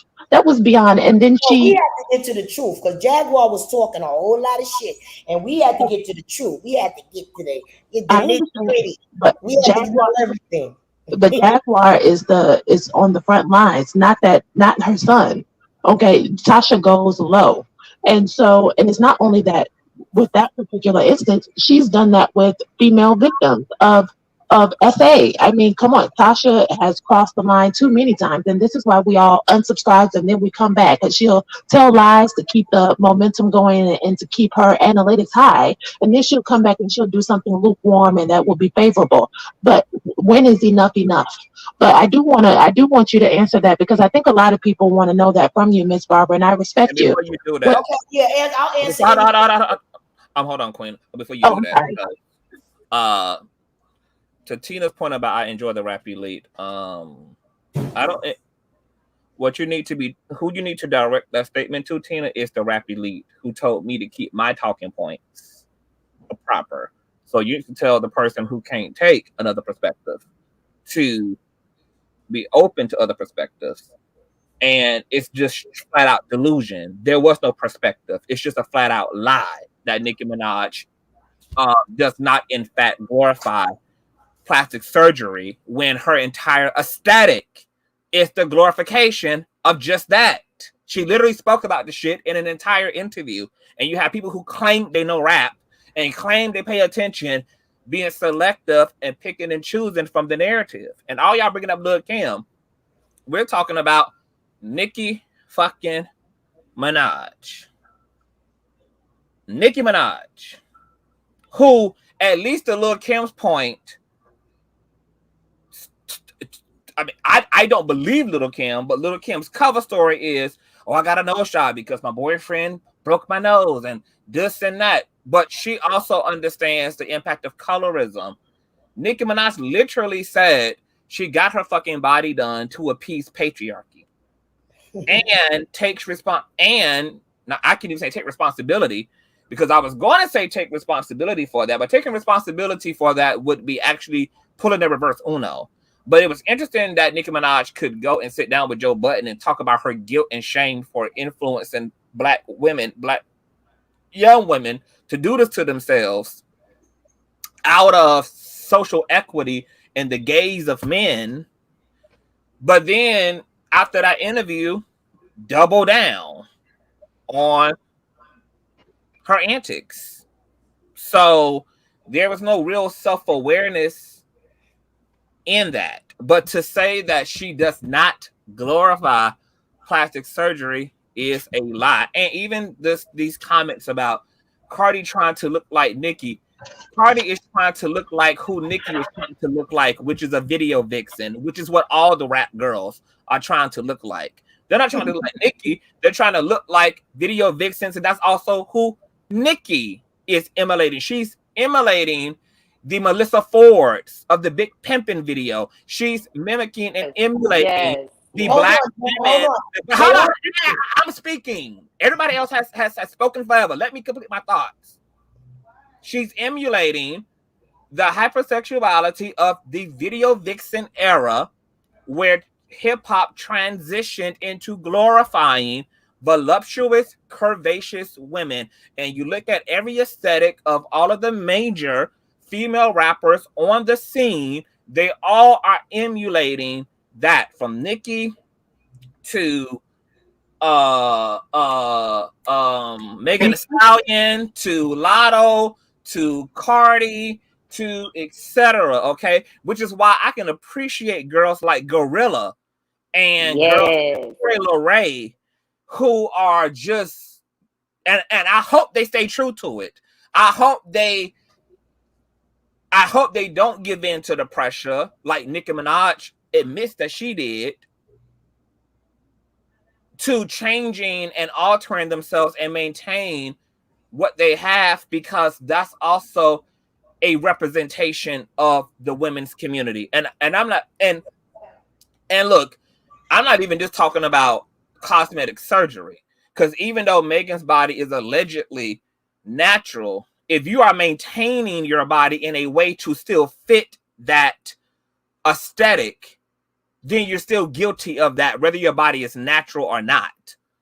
If you intentionally are maintaining that this is the standard for sex appeal, which is a big ass, a small waist, and big titties, and a flat stomach, and a chiseled face, etc., then you're guilty of that, whether your body is natural or not. So Trina has a natural body, but she maintains it according to that same standard of patriarchy. Megan Thee Stallion's body is natural, but she maintains it accordingly to that same standard of patriarchy. And those are the only body types that are, for the most part, being given the visibility that it is being given. I remember Coyle Ray being dragged for being slender, and I'm sure that Gorilla gets her fair share of criticism. Lizzo, of course, got criticism for her body type because everybody has bitten the apple of this particular aesthetic is the only true aesthetic of woman. Is to be built like a Nicki Minaj or a Melissa Ford or a Cardi B, etc. So once again, put down the shit that Nicki Minaj does not glorify surgery. She absolutely fucking does. And even though she admitted to the negative impact it had on her female demographic, she still has gone on, as we just saw, to maintain what she's maintaining. So it is what it is. And this is why I say I do not fuck with either one fan base. I have to stay in my middle lane, because if you can't tell the fucking truth, stay the fuck away from me. Stay the fuck away from the conversation. Stay the fuck away from it. To just blatantly deny the fucking obvious, it's blasphemy unto the Holy Spirit. Don't even insult our intelligence. You can maintain your love for somebody and also talk about the truth. It's not an indictment. It's just that, the fucking truth. But anyway, continue on, you guys. Baby father, can I say something? It's almost 2 a.m. for me. Yes. Hey, Ray. Can you hear me okay? Hi, love. Hi, everyone. It sounds like it's okay? It's a lot of static coming from your phone, boo. Oh, that is crazy. Are you talking through Are you talking through a ear set, etc.? Yeah, earbuds. Because I hear you take them out, because sometimes some earbuds are messed up. Okay, so I'm gonna mute myself, and then you can take somebody else. I'll come back. Anya, I know.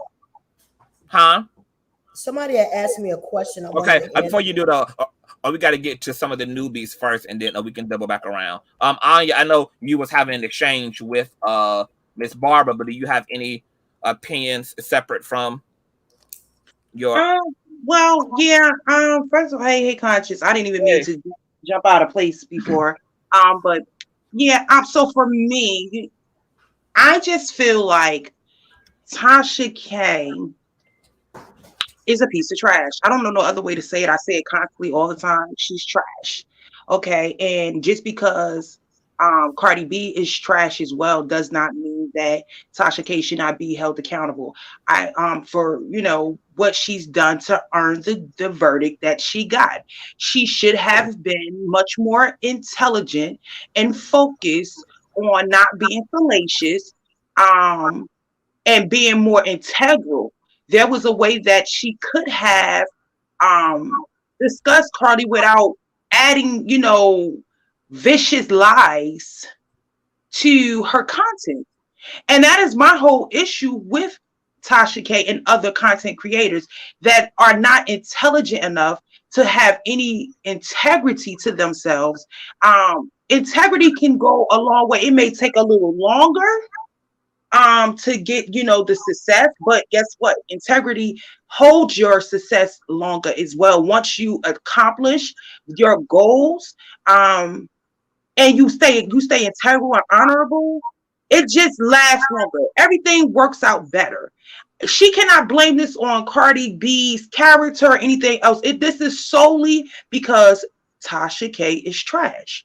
She did some unethical, immoral ass bullshit. And now, because Cardi B is a fucked up, trashy ass individual, we're supposed to automatically side with her. Tasha K, we're supposed to side with her and have empathy for her. No, she's done too much foul, fucked up shit out here in social media land and in real life in general. She's just done a lot of fucked up shit to not think that nothing should ever come back on her. And I think anyone that feels like just because she's a black woman that we should support her. For this messed up stuff she does. She did. How she lies on content creators. We went through this before. How she's lied on several content creators. How she openly admitted that she is a fucking liar.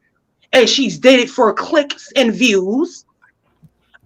Me personally, I could never support somebody that stands in my face and tell me that they are a liar and intentionally lies for clicks and views. I could never support her platform. I never supported it anyway, but I would never support her platform. I would never be able to believe anything she says because she's already told me. And then I would have to question that too. You're telling me that you're a liar. Now I got to question, are you a liar or not? Which still makes me feel like you're a liar. You're not integral. And I'm not going to support you just because you're black. Because what you've shown me, even being a African, American, whatever title you want to give yourself, what you've shown me is that you don't give a fuck about your people either. Because I've watched several times over, how you've not only not had any integrity or professionalism about yourself, because you've lied on your fellow co-workers, if we want to use that term, comrades, whatever, in the same field that you're in. You've lied on them. You've misused a lot of them. You've tried to undercut a lot of them, and some you have undercut. She's a grimy, fucked up person that really cares about nobody but herself, not even her fucking family. Because if she thought about her fucking family, she wouldn't have went as fucking hard as she went. She would have stopped the bullshit and put their needs fucking first. It's not fair to her children that they got to go through this bullshit. Like, no one is even looking at the bigger picture. Her kids are going to forever have to live in the shadow of the bullshit that their mom has done. You see how strong of a black woman you are? But here's the thing.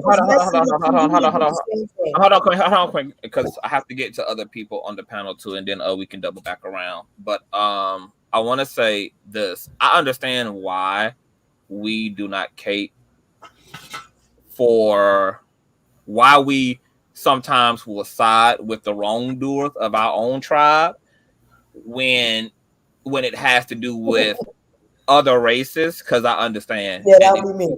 And it's because it's already unfair. So I understand it psychologically, but the reality is, as Anya is saying, is that like we have to make something way more significant than black, and that is righteousness. So to Anya's point, it can't come down to just siding with people simply because of your gender, or simply because of your orientation, or simply because of your religious affiliation, or simply because we're actually maintaining the same structural hierarchical system that's oppressing us. But let me be clear. Hold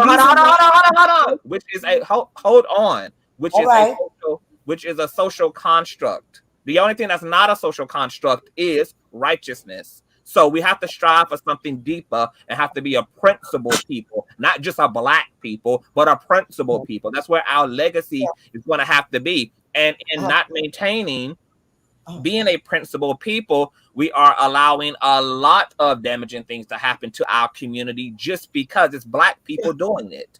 The reason I am siding with I'm not finished just yet. So I understand psychologically why we sometimes will side with our criminals if they're going up against outsiders because it's disproportionate. But yes, we have to take it further, and we have to maintain a sense of righteousness. Now, while I have also maintained that me personally, I would not have spent millions of dollars to sue someone about something that wasn't true to begin with, because it just is what it is. However, Cardi B did. And I don't believe that Cardi B is trying to take Unwind with Tasha Unhinged down, because if that was the case, she would have never afforded Unhinged several times the pussy pop her ass away from Cardi B's life and Cardi B's business. And Miss Unhinged did not afford herself to be active on any of those opportunities to sit the fuck down and to give Cardi B 50 fucking feet. After she had reached out to this woman multiple times, tried to have a imano to imano, a woman to woman, a mother to mother, to have a direct encounter so that the gas did not have to be pressed. So I also don't feel that this narrative that Cardi is trying to take her down is proper and that it's in alignment with the truth, because she could have came out initially swinging if her agenda was to just simply take Unhinged down because she's a black woman, she's a melanated woman. But she gave this melanated woman several opportunities to shut the fuck up. She didn't want to do this to this woman. She didn't want to do this to this woman's finances. She didn't want to have to go through the rigmarole. She wanted to have a civil discord and to just lay down the gauntlet and let bygones be bygones. That's not what Unhinged wanted, because her narcissism. We're talking about a woman that put her out on two black women. Hold on, because her narcissism would not afford her. Her pride would not afford her to consider the peace of mind she could have been living in by backing down from a woman who she knew had the complexion for the protection, had the resources to do her ass in, and now look at you, pussy popping across the Atlantic Ocean, trying to shuck and jive to maintain whatever little bit you done created for you and your lineage, when you had several opportunities to sit and meditate and to put that on the Christ altar. So Cardi B, as far as I'm concerned, is not taking her down. Unhinged took herself down. Unhinged did this to herself. When you willingly play in the face of the Lord, who's giving you mercy in a situation, and you're dumb, deaf, and challenged enough to continue to act like you a cat with 9 lives, and then your ass finally get caught in the transmission, it bees what the fuck it bees. No, she thought she had her rights. You see, and her rights was violated. She thought she had a right as a reporter, and they was violated. You know, she had a little money for a lawyer. She thought, okay, I'm gonna go in the court system, I'm gonna get justice. Any court system, okay, now this Bacardi is now convicted of assaulting, putting a hit on 2 black women, putting a hit on them. By gangs, like, go get that. I know what that consume. Y'all don't really know what that consume when you walk around with hitters. You could get people murdered. You understand? Get that. Take care of that for me. That's terrible. So this is the type of. Hold on. Miss Queen Barbara, you will not debo me on my own shit. It's not going to happen. You're gonna have to listen. You're gonna have to give Unhinged some of that smoke, because the woman you're defending stood beside another known criminal and joined him in slander against myself, against Larry Reed, against King Jobs, etc. She stood in cahoots with a man who had just put his hands on another black woman in front of 75 live streamers and threw her head first out of a church. Before that, had been locked up and convicted for identity theft and frauding black and brown people several times over. I don't know why. And that's who you're defending. Don't forget the part, Conscious, where she also tried to orchestrate a fake sexual assault against 2 black men to get one. Exactly. Sexual assault claims and pedophilic narratives on one person who was a part of her company, and then another person who was involved with her damn employee. That's who you're defending. That's deep. And you have always been the type of person that allows people to have their opinion on situations. So what I'm going to do, since I was raised in the church, I'm going to digress on that, because what she was looking for was to take down someone she probably thought was doing something wrong in the church, you know? So that's why I'm looking at it like that. And I'm glad, well, right now, you know, I would love to see Larry get justice if, you know, he was slandered like that. He got justice. She got a $4 million spot on her head. On her head. She has a platform that will never be known for anything that is credible. She's a known liar, which means that any narrative she push, people already categorize it as entertainment alone. She doesn't even have the power to destroy anybody as a result of being destroyed by her own character. Yeah. That's the good news. And that's and to that point, that's why I will forever say what I say about her. It has absolutely nothing to do with Cardi B for me, because it could have been anyone. I would still feel the same way. And that's the difference that I think that Miss Barbara, that's why I kept asking her that question repeatedly. Is it because you really just don't like Cardi B? But you can still not like Cardi B. It's straight up like that. Okay, Let me just say this to clear my name. The only thing Cardi B wants out of the black community is our men, our money. When it comes down to black people on whole, she disrespects us, and I'm not for that. I understand all of this, Barbara. I understand all of that. I don't really have a rebuttal. You cannot like whoever you choose to not like. Two things can, as Conscious always says, two things can be true at the same time. Don't put Tasha K on a pedestal as because you don't like Cardi B. Be honest about her character. Her character is just as fucked up and foul as Cardi B. I feel that Tasha K was railroaded by the court system. You know, when it came down to Cardi B, I don't feel like she did nothing wrong. Well, Barbara, here's the thing, and I don't want to make this a you and I thing, and we focus on you because we all have an opinion.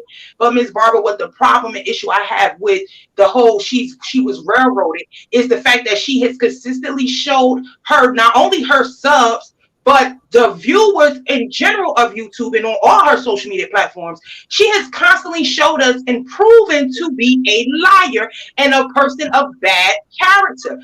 Her character is very flawed, and she's shown this. It's not just about Cardi B. Cardi B just happened to be one of the people that actually, on a grand scale, she just happened to be the person on a grand scale of social media in the world in general to actually take action against her. That's the only reason why we're having the conversation about Cardi B and Tasha K.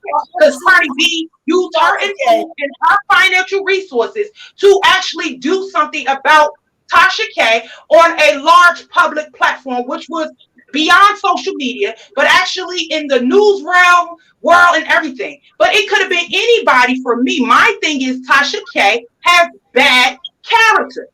She's a known liar. She does, to me, it's like for shits and giggles. She has no boundaries to what she would do. And she's proven this time and time again. So we cannot sit up and make you think like this is like she's a good person. She's not, she may have some good to her, but what she presents to the world is her character is fucked up. Period. Well, being that I watch YouTube more than I watch television, I don't even watch television. I don't even know why I'm paying for my cable service. It's really ridiculous. I'm wasting money. Consider to Constance. Anyway, she's doing a good job as far as entertaining. Like I like her. I like her content. I like seeing her. I like the way she gets down to the nitty gritty. I like how she interviews, who she gets to get these interviews. You know, she's not perfect. You know, I've seen her try to help bloggers like Wally and others. You know, I've seen her try to help. She never tried. She never tried. And the truth that Wally don't fucking know is that Unhinged, literally Unhinged said she really didn't take on the mentor. She said this privately, that she didn't take on the mentorship with him because she felt Wally was too attractive to sponsor. Not attractive enough.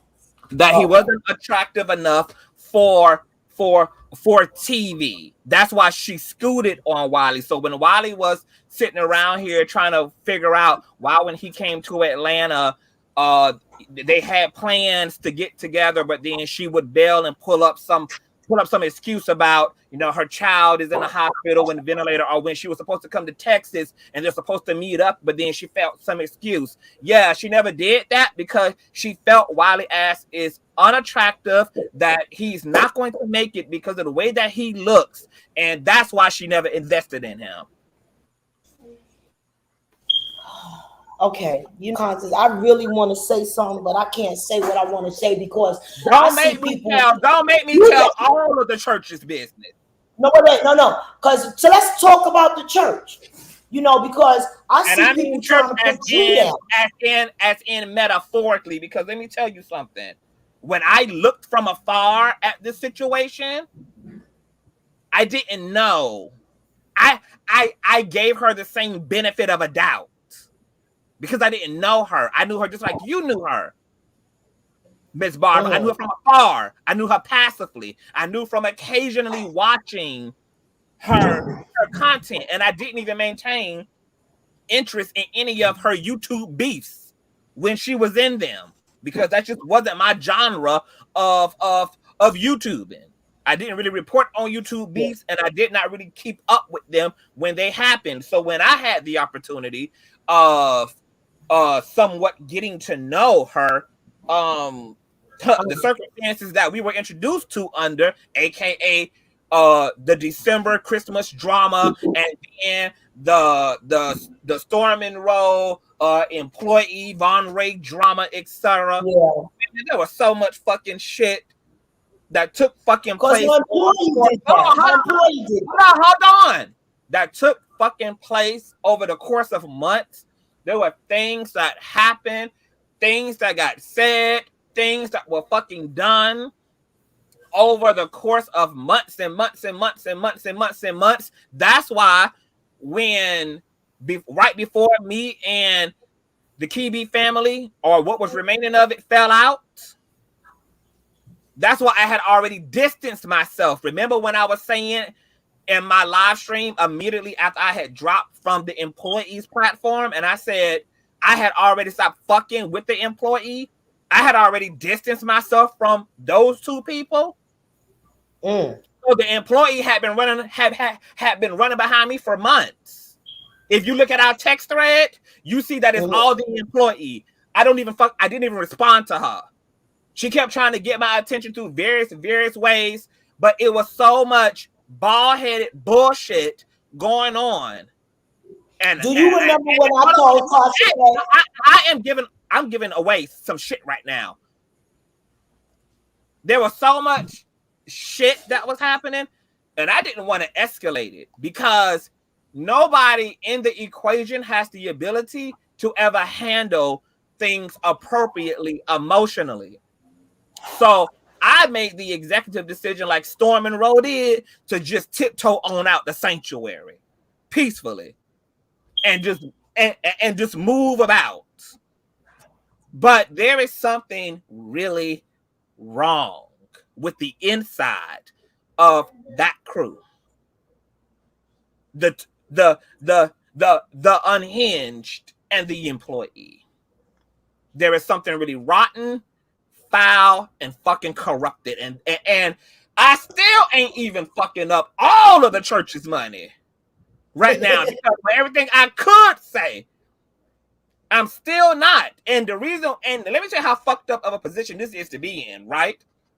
Because there were times where I tried to intervene and help people, and all these fucking people put a tail in front of me. All these fucking people falsely narrated. All these fucking people took shit out of fucking context. All these fucking people threw me under the bus in one way or the fucking other. So you know what the truth teller did and the diary did? I zipped it and tiptoed the fuck on and let all these motherfuckers figure it out on themselves. At first, you was trying hold on, Miss Barbara. I will put you in the background so that I can talk with a straight sentence without interruption. I am more important in this discussion right now than you. Okay. Just a few months ago, I caught myself going to another platform and giving clarity about something that was being miscommunicated, something that was being misrepresented. And then you know what happened after I tried to drop those gems and bring the facts to the equation? That person still went and misconstrued my words, which created a narrative for their viewers, which then further misconstrued what the fuck I actually had communicated and said. And from that day, I said, you know what? I'll never clear up another motherfucking thing, and I would never try to save another motherfucker in this situation. I don't give a fuck what happens to the players, because you can't even help the people who in one way are being victimized because they're petty and immature their fucking selves. So even though they are a victim, in a way, they ain't got the fucking wherewithal and the bandwidth to even help you to save them, because they make a messy situation even messier. True. So I have decided to just sit on my own shit, do my own thizzle. Don't fuck with nobody. I fuck with me. I fuck with the conscious crew. That's fucking it. I don't do these girls. I don't want to do these girls. I'm not intervening. I'm not intercessing. I'm not doing any of that shit ever again. Because even though I was there, even though people were railroaded and people were scandalized, the twisted thing about it is that the people who were being railroaded and scandalized were also doing the scandalizing. So there was no real right person in the situation. There was no real right person, because even the victims were victimizing.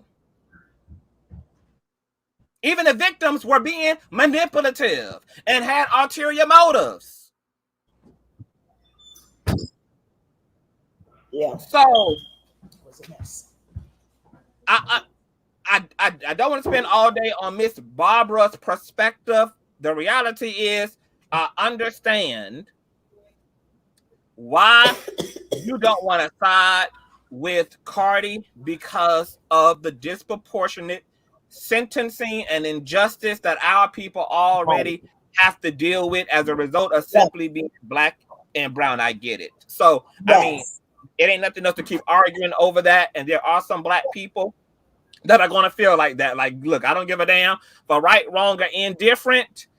I'm siding with my folk if it comes to them versus an outsider. I'm with my folk for better or for worse. I get that I get that where it needs to be gotten at.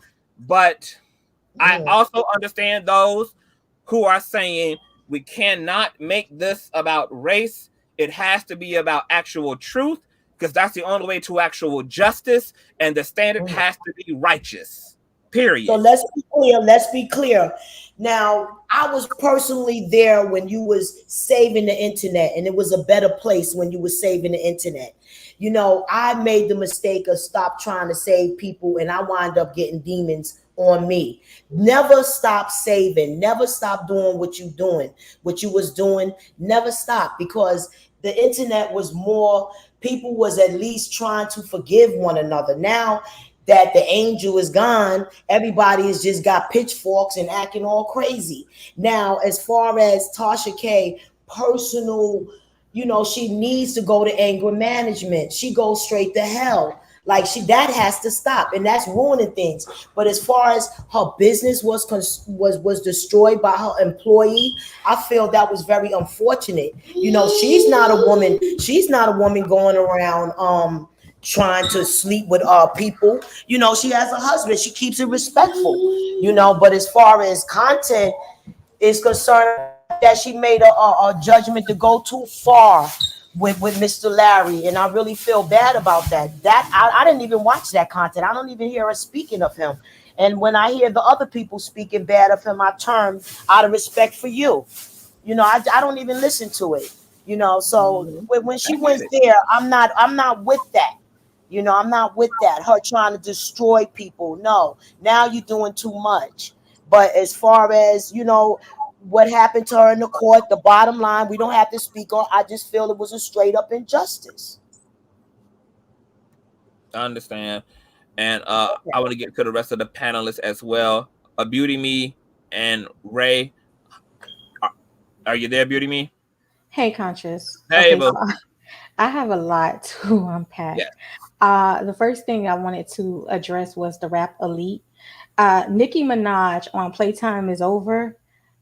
Her lyrics for Sticks in My Bun is literally, I done put sticks in my buns so they can recognize me when I come.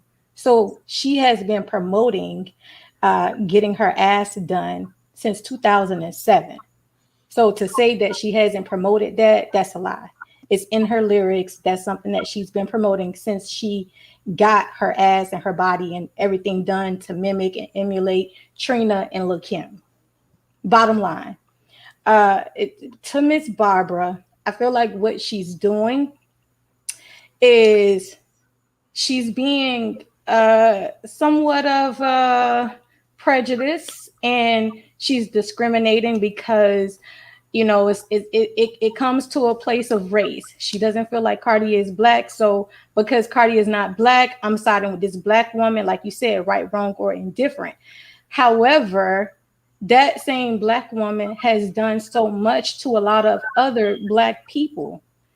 So when you're talking about you are going to stand behind somebody that has done so many negative things to cause harm to other black people, then, you know, essentially it's like you are basically siding with the mess. And so you don't care about right or wrong. With someone that could, what Tasha K did could deserve an apology. You understand? A public apology. You understand? That but Tasha K didn't drug people, didn't put a hit on people. Come on now, we're gonna talk about it. Stop saying that. Y'all, Barbara, I'm trying to speak. That drugs people. You know who you talking about when you're talking about Cardi B. Miss Barbara, about a person like Miss that. Barbara, you have given out your point, and so I'm trying to give mine. Cardi B, like Conscious said, she's made several attempts to stop Tasha K from doing what Tasha K did. Even after Tasha K has been ordered to pay Cardi B $4 million, Tasha K still taunts and harass Cardi B. So it's like Tasha K is not letting up. And you have given out your point, and so I'm trying to give mine. Tasha K is not letting up on Cardi B, even after the $4 million. Okay. Is there some type of feedback? It's the feedback in somebody's phone. It's either coming from Big E. It's probably my head. Mr. Greg. All right. You hear me? When I had let everybody up. You hear me now? Okay. Beauty Me. I can finish. Got finished. Yes. Okay. So Tasha K basically still hasn't learned. She's continuously trolling Cardi B. She's still doing lies about Cardi B. She's basically, you know, saying, hey, listen, I'm putting your money here. I'm putting your money. She's taunting her. She's still harassing her. So why should Cardi B let up off of her? If I done spent over $1 million for an attorney, where I've already sent you several cease and desist before I even filed paperwork to take you to court. I done called you, I done inboxed you, I done reached out to you to prevent this. You continue this going for 3 years, and now that I get a judgment, Cardi B only filed for $75,000. It wasn't that she went into court asking for $4 million. It was what the jury decided based on the evidence of Tasha K admitting on the stand that she lied for clicks and views.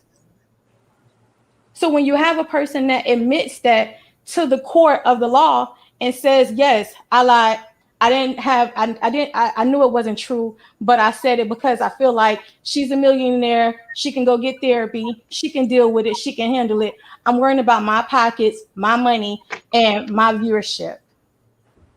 That's basically what Tasha K did.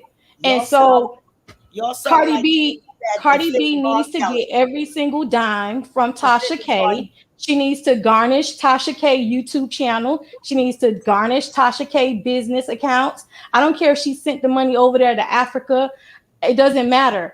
Cardi B needs to have the judge, because what Tasha K is right now is in contempt. Once the case goes back to court, the judge already had told Tasha K that she cannot move any money. If Tasha K moved any money per the documents, she can be held in contempt. Cardi B, once it goes back to court, the judge can have Tasha K held in contempt. Once they review her assets and review everything and see what she had prior to the courts, prior to the judgment, what she had after the judgment. And like I said, they can go after her YouTube channel and her personal business. So even if she put the money that she currently has overseas, it doesn't have anything to do with the businesses that she has in the States.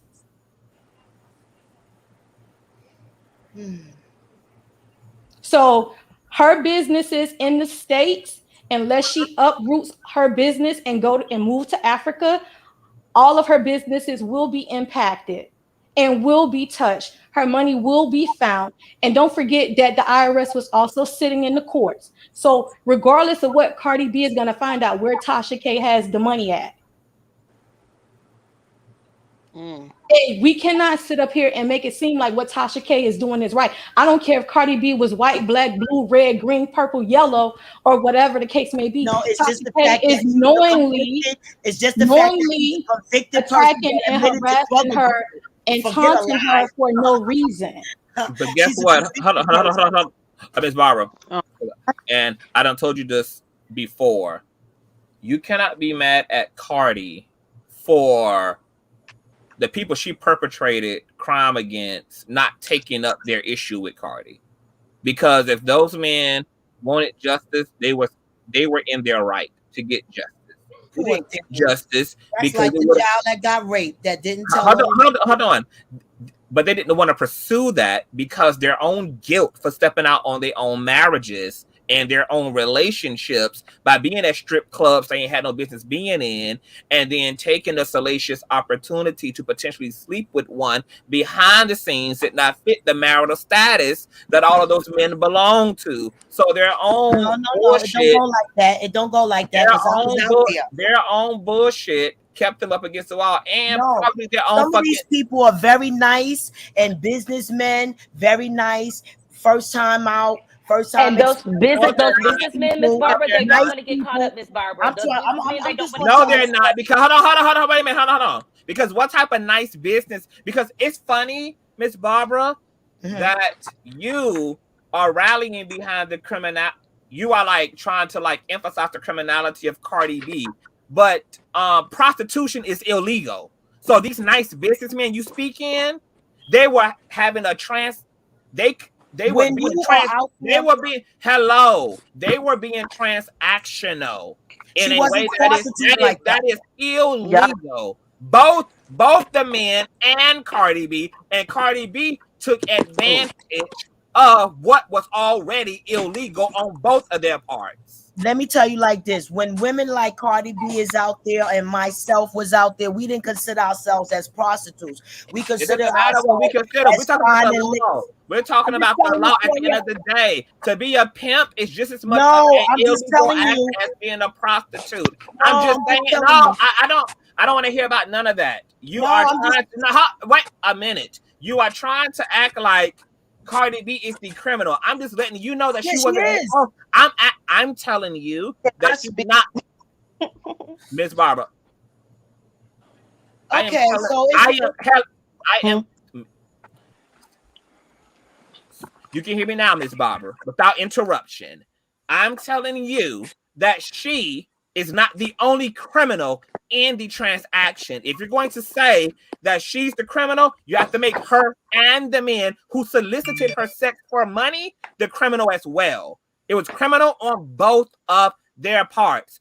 Do not come up here narrating them as virtuous Christian, good-to-do citizens who were illegally propositioning a woman under the guise of exchanging money for sex. Oh God. Okay, now can I say my part? How it go down? it goes down. They meet these nice men. They have a lot of money. They'll be like, "Oh, come on now, I'm gonna take y'all shopping tomorrow." You know, it's just all in having fun. Does it make it right to drug? I don't want to hear about your situation. No, I'm talking about her situation. No, Cardi B explained her situation. These were men who thought they were coming to fuck her. These were men who they thought was getting some pussy. They were going to have a transactional exchange. She would take advantage of them by then drugging them and robbing them for everything they had, not just for what they were willing to pay through the agreement that was made. Well, I'm going. These were not men who she was dating and wanted and who they wanted to take to church to meet the pastor. Cardi was in a whole movie called Hustlers, basically showing the exact same thing. Can I say something? Is it okay if I can speak now? Conscious. Who's speaking? It's Big E. Hey, Big E. Yes. Welcome to the platform. And then Gregory. Yes. Okay, so what Cardi basically do, other black women do as well. It's called G-ing niggas. What happens is these dudes, they try to, I'm from New York too, so you can't run the game on me. Black women do the same thing, but now they trying to make it seem like it's a problem because Cardi B said it. And I don't like that, because in New York, it's called G-ing niggas, where niggas be wanting to do stuff for you, take you out. They think they're going to have the potential to sleeping with you, but they wind up not sleeping with you, wind up drugging them or whatever. But it's like little things like Visine, like they know the little saying where they say, "Oh, put Visine in the dude liquor, and then it might get him drunk." Or women been doing this. That's why the slogan in New York used to be like effing, like in Brooklyn when they be like fucking with your Timbs on and your jewelry on and shit like that because you scared a bitch gonna rob you or do something to you. Like that's the type of stuff that Cardi B is really talking about, and a lot of black girls do that too. So I'm tired of people sitting up here trying to play the black card when Cardi B is from the Bronx, and there's a lot of people that's from Harlem. Afro slut is a slut. There's a lot of let me finish because I let you go off for like a whole hour. Yeah, all right, so we Afro Latinas is black. We're not going to keep doing this colorism thing, and we're not going to keep calling out Cardi B because of the simple fact that Cardi B is a Latino woman. When black women call each other bitches, black women call each other roaches, it's the self-hate for me that I don't like at the end of the day. And Tasha K deserves everything. Tasha K deserves everything that she's going to get, because at the end of the day, she told that woman on multiple occasions to leave her alone, and she kept bothering Cardi B multiple times. She kept doing this, and she's still antagonizing Cardi B, and nobody's calling it out because simply she's black, and that's BS. You gotta hold people accountable, right, wrong, or indifferent. It don't matter who you are and what you about. And we're not gonna act like the same attitude that Cardi B perpetuates is not the same attitude a lot of black females perpetuate in the hood. And we're not gonna act like we're not talking about a woman that had two women assaulted and have did damage to black people in the community. I'm not gonna uphold no slut. I'm not gonna uphold nobody that's a convicted felon. All of that. Y'all do all of that ignorance. Y'all do all of that ignorance. We all do it. We're not going to Tasha K don't go down so you ain't talking to nobody that's not from New York, man. Don't get it started. I'm from New York. I'm from New York. So you can't play that game on me. You can't play that game with me. I'm in New York. There's a lot of ratchet chicks that do the same thing. They drug dudes. They G dudes. They call other black women funky. You can't do things like that. Drug them and everything. They either going to be out the way it is, though. Call it out the way it is. It's called accountability. You black women that play the right game. You're supposed to be pro-black. Call it how it is in the hood. Call it how it is in the hood, man. Call it how it is in the hood. Call it how it is in the hood. Call it how it is. I know about the good. Call it how it is. I don't know about no hood. That's what y'all do. That's what y'all do. That's what y'all do. Y'all be thinking that y'all gonna get money out of these dudes, but y'all really not. That's what y'all do. But you trying to come at Cardi B because you salty because she's Spanish, and that's what it is. It's giving colorism, and we gonna call it for what it is. We gonna call it for what it is. You a colorist, and that's what it is. It's criminal. She's Latina, and that's what it is. It's always been like that in New York for years. It's not gonna be act like that shit don't exist. Come on, so don't be talking about no black woman. Black woman don't run around stealing and conniving. Black woman is about it, baby. By your side, helping you make money.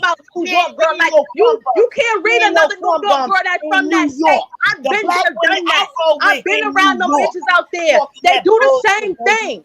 We with the Fortune 500. They do the same thing. You keep talking about Harlem. I know so many motherfuckers in Harlem. I got so much family in Harlem. I got so much family in Brooklyn. You're not gonna sit here and do that. You're not gonna sit there and do that, please, ma. Please, ma. You ain't that. You ain't that. You ain't that. You just champion. You just look at color and that's what you are. Like what color is, and that's it. That's it. We just gonna call it for what it is. But just know, Cardi B ain't the only one doing it. The only difference is that Cardi B is a celebrity. Cardi B is a celebrity. You got black women doing the same thing. You got black women doing the same thing. You got black women doing Lord House and steal from them. What the fuck you talking about? The same thing. Y'all bitches be sucking dick in the hallway, all types of shit. We not gonna sit there and talk. We not gonna sit and talk like that shit don't happen in the hood. We not gonna act like that. My world, like we above the bullshit when y'all do the bullshit. Anybody we know about get drugged, you won't exist. Queen Barbara, you won't exist. Have you ever done time of Queen Barbara? No. Okay. No. Right. Hold on. I did the crime, not the time. I went in there, but I'm out. You understand? I'm in there and I'm out. Only time I went to jail was for stabbing my daughter's father. Okay, I got out of it. Cut it. All right. Hold on. All right. Get me in a holding tank. Because that was a setup. So this is what so it's interesting because I asked you that for this reason. You're saying that Cardi B should have to pay for crimes that people didn't hold her accountable for, but you also have lived a life of much crime and have not paid for half of those things legally. Guess what I did? You came up with it. Oh my goodness! Oh yeah, I paid that. Can you shut it? Can you shut it? I already told you that it's like you're not going to win here.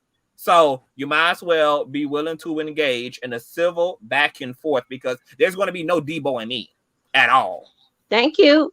So you might as well just get it in your head to sit still and to have a civil discord because you're not going to Debo. I would like you to be here to engage civilly, but you might as well retire the temptation to Debo. Thank you. Okay, Queen. I got you. All right, Bo. Okay, so my point is that you have came onto this platform. She's still talking. You have came onto this platform and constantly reminded us of how you have sold drugs on behalf of the American government, how you also have engaged in soliciting your body, etc., and various things. And you are someone who has also not served or been indebted to the criminal justice system, or held accountable by that system for and those tells all her business. You are willing to nail Cardi to the cross, for what? When you and her essentially when you and her have essentially gotten away with the same things. Right. That's the whole thing about New York. All these girls do the same thing, but they're only doing this to Cardi B because Cardi B is a Latina, Afro-Latina descent. We're not going to sit there and negate that. We're not going to sit there and negate that. I'm from New York. I know how y'all girls do. Y'all be real jealous from the slums of New York, baby. Y'all my goodness. In the ghettos of New York, baby. Everywhere we walk is royal. What are you adding? That's a 3-time felon. No murderers allowed amongst us. That's a 3-time felon. Believe that. I got a mom your age that's a 3-time felon. And her knife game is crazy. Believe that. Who cares? We don't roll with Believe that. Believe that. You talking about all your crime. Miss Barbara. Big. Not no skin big. What is Miss Barbara adding to this conversation? Nothing. Hello? Nothing. Hello. What is Miss Barbara adding to this conversation? Hello. Well, hold nothing at all. For right now, she's not going to add anything else because we got to get to Gregory Fields. Greg, welcome to the platform, boo. You wanted to chime in and speak about the aspect of yes. Can I say something real quick? Hold on, because I got Who's and speaking? Nikki rap lyrics. Nikki she didn't say that it was okay for you to speak. keep She this didn't say it nigga was okay for you pushing. to speak. I can't Order, keep popping order, Molly because look at how order. he's sweating. I'm gonna let my niggas rob him. Hello. It's too many people speaking. I need to get to the other people on the panelists. I will double back around. So just write down any thoughts that y'all get inspired to have. But I got to get to some other people real quick and let them in on this too. Gregory, welcome to the platform. Your thoughts. Okay. Can you hear me okay? Yes, I can hear you good. Excellent. Listen, I'm not here to speak on either Tasha's character or Cardi B's character because I don't care. It's not my business. I don't have anything to do with any of it. I don't even know who these people are. But I have been following the case since the decision was rendered by the judge. And the documents that I have read, I just want you all to understand, Tasha K hired a criminal attorney to fight a civil matter. So much so that the judge even told Tasha K lawyer to go back to law school. He didn't say go back and do the last year of law school. He said go back to law school so that you understand what that means. When a person has to go back to law school, they have to start from the beginning. And interestingly enough, the first year of law school, you know nothing. The second year of law school, you're finally figuring out and getting a vision of what you're dealing with. And it's the third year of law school where you learn how to practice law. She hired a criminal attorney to fight a civil case, and that's why she lost.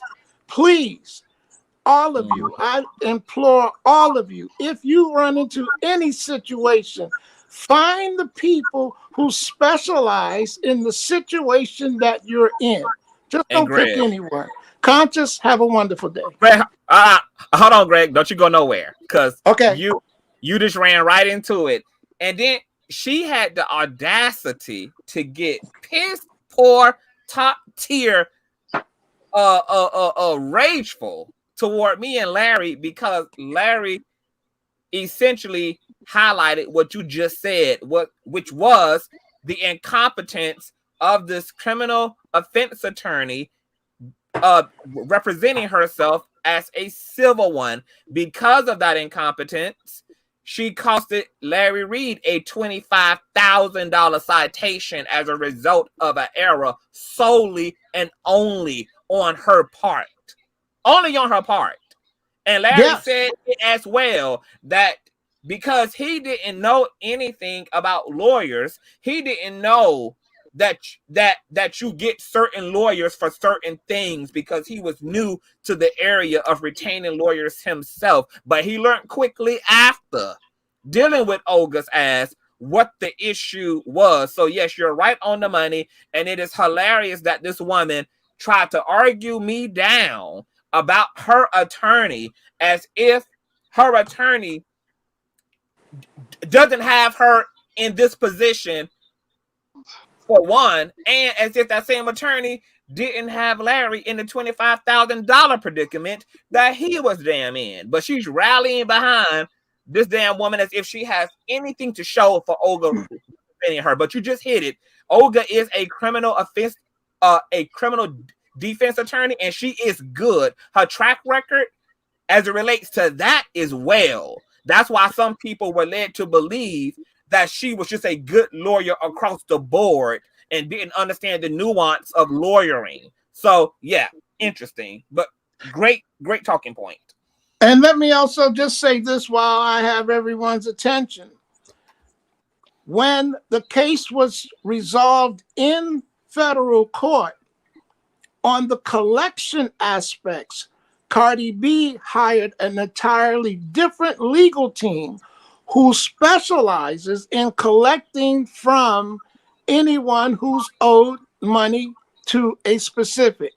So just having the capability of getting something done, they should specialize.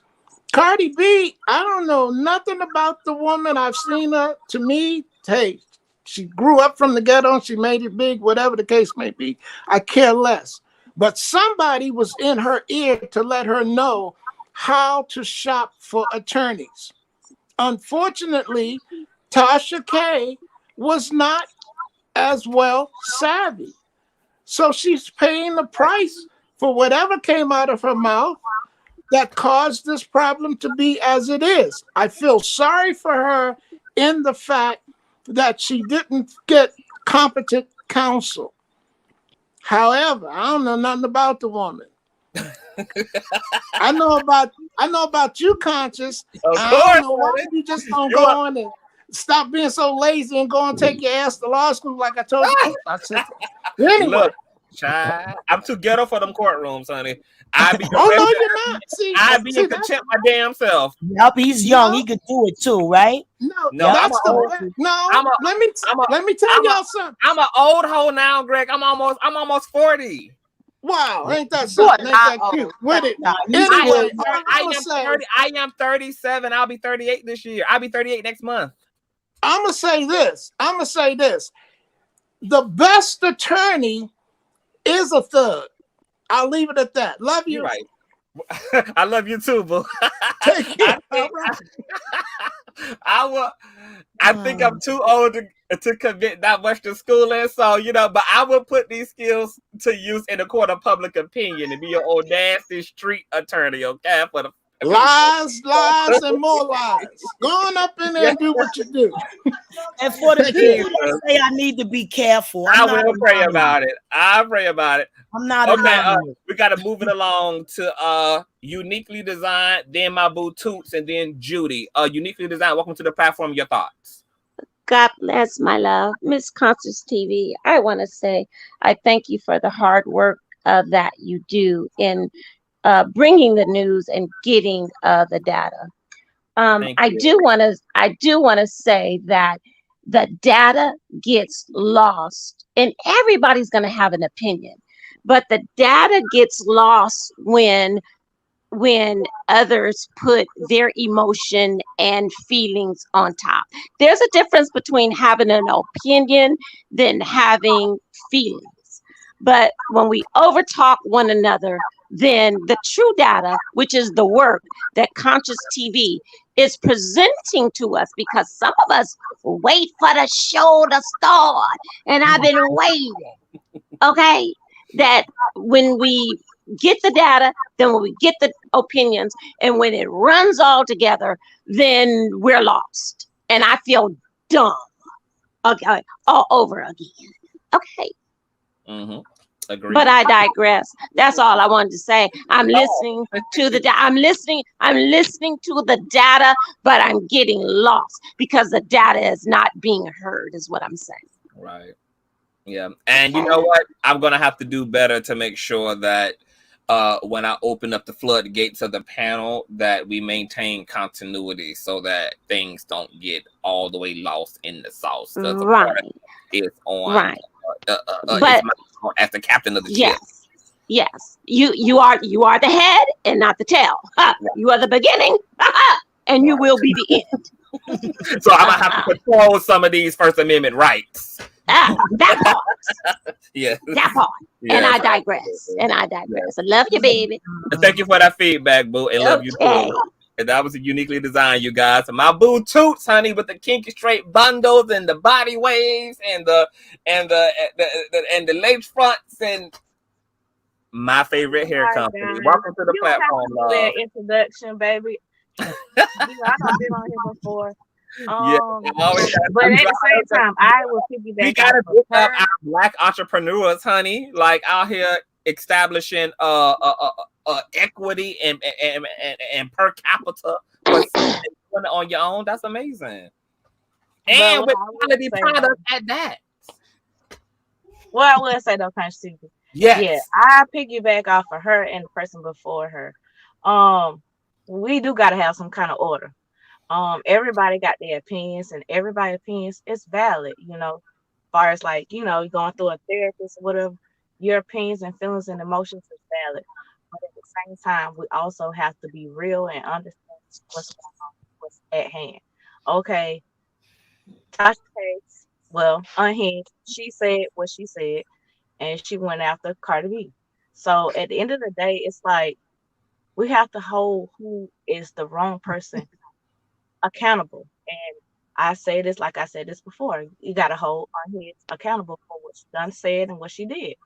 It's like, you know, you can't sit up here and just say, okay, I want to report the news, and then turn around and report kind of the news, but fake news, but then also like put this person as a bad person and then get mad when that person wants to talk to you and say, hey, can you like stop doing this because this is not right or whatever.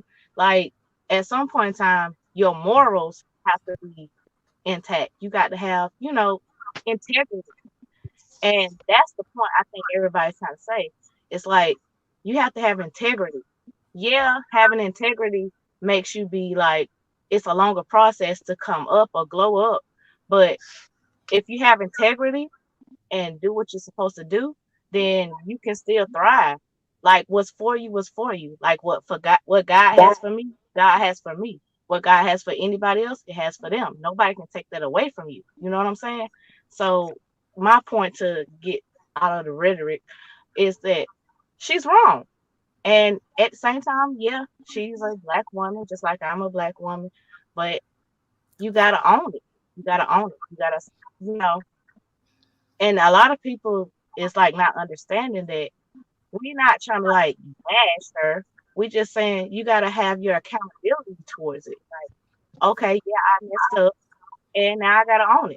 Instead of sitting up here trying to be like it's a show, a clown show or whatever, and just go all on that BS and stuff like that, and make it be like, oh yeah, this person come from me.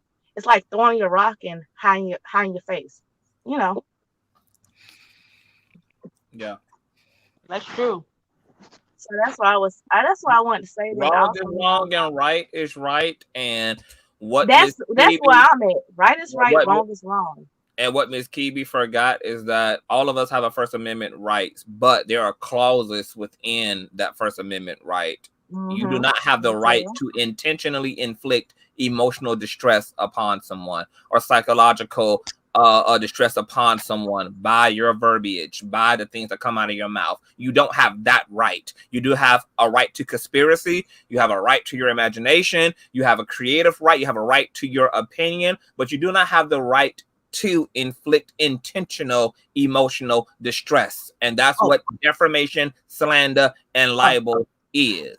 Oh, can I please, please, can I just clear my name on one thing? Can I clear my name on one thing? And that's why in defamation cases, they have to prove intent, because maliciousness is significant in the victory of these cases. So there's a difference between your personal opinion, you running your damn mouth, and you intentionally attempting to damage someone's psyche. If it was Jennifer Lopez and hold on. Can I say something? And then I'm gonna get off. Hold on. Queen Barbara, hold on. Toots, continue. She keep doing that shit to everybody. everybody. And the offense is, it just unfortunately happens to be, it's an Afro-Latino against a black woman. I mean, it's not the fact that we can't look at the races. We got to take that aside and move that over there. It's just that you did something wrong to someone, and that person tried to work with you, and you didn't want to comply or compromise, and now you got to deal with what you got going on. So with that being said, it's just like, okay, yeah, I messed up, but I don't want to agree that I messed up. So that's some narcissism shit that you got to do. But she, in fact, actually did the opposite. She did it. She admitted it on the stand. She admitted it, but then she still. Hold on. But then came back to the court of public opinion after the loss in all white with a halo hanging from the ceiling, talking about the machine and all of this shit in the black community. Exactly. Her Dr. King shit. No, baby, this is a totally different energy than you would keep it hard. Hello. That is a totally different energy than all that bald-headed hoe energy she doubled down on during trial. Now you out here on the social medias acting like you was bamboozled and hoodwinked by when she wasn't by the machine and by the damn system. Her lawyer should have told her, black woman, you have a right to pop your satire shit, but you do not have the right to intentionally inflict emotional distress. So when you said on stand, you knew what you were doing was bad. You knew the things you were saying was a lie, and that you did not care because you felt Cardi B could afford therapy if she was hurt or distressed by anything. That was a gross interpretation of your First Amendment right. And the fact that Olga, turkey eating ass, did not even go into this, giving that exactly like she said, she wiped her ass with cease and desist. Hold on. The fact that Olga turkey eating ass didn't go to the strategy table, letting Kibi know, baby, hell, we're gonna have in terms of defending you, we got to defend this based upon that. If we're gonna say, if she's here to prove that you defamed her and intentionally caused distress, baby, we cannot use the First Amendment shit, period. It doesn't fit here. So you cannot go, even if you know you did say it out of maliciousness, and you did say it not giving a damn, and you did say it being aware. You can't say that because this is a defense, boo. Right. It goes back to the moral. So I don't know what the strategy conversation was. But hold on. I just want to have an opportunity to complete a fucking sentence. You got it. You got it, baby. You got it. Y'all mute. Go ahead, baby. You got it. I don't know what the strategy was or was not, but turkey eating Olga and Unhinged with Budweiser K worked in tandem teams to drop the ball on this case. It's like they went into it to lose, both of them. Right. It's like they kind of like knew or strategized to lose, and then they knew they're gonna have the public opinion, and it's gonna be all in a whole mess and shit like that. You know what I'm saying? And I feel like it's kind of like not like planned, but like she knew she was gonna lose, but she was like, shit, I'm gonna still keep on going. Like, I know it's over, but I'm gonna keep on moving. And it's like, why? Because it doesn't make any sense. Because at the end of the day, it's like, you said a lot of stuff about this person that you were speculating about this person. You brought this person a lot of harm, trauma, and everything with her family, her kids, and anybody. Because at the same time, she got little kids. They're gonna have to see this like 10 years later when they be like 12 and 13, 14, be like, wow, this is crazy what happened. You know what I'm saying? So it's like, what was she really thinking? Because she really wouldn't want nobody to do that to her. So this is my thing. It's like, I expect how we supposed to conduct ourselves. Like you said, we got to conduct ourselves as in, we got to love everybody. We got to love one another, regardless whether they're wrong or right. But at the same time, we got to still spill out that love. And so you're going to sit up here and do to somebody like that. And then you have the same thing that she has. She has a husband. You have a husband. She has children. You have children. How would you feel if somebody did that same thing to you? And that's the problem with the world, period, because nobody even think about that. And at the same time, as Black people, we're not even realizing, I can't say myself because that's not the way I think, but not realizing that what you're doing to others is going to be done unto you and can be done unto you.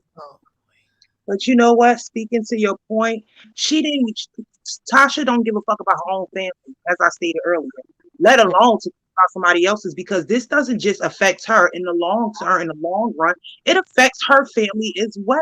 The same way Cardi gotta grow up and be privy to what has happened. Guess what? Tasha K's children are going to have to grow up with the stigma that their mother is a liar. Exactly. And whatever else, a narcissist and everything. This is something that's being played out in the public. Exactly. So why would we think that she's going to give a fuck about Cardi B's family when she don't even give a fuck about her own? I don't think she do, but what I'm speaking on is that, as people, that's what we have to. So at the same time, that happened and it's going on as that's the way she think.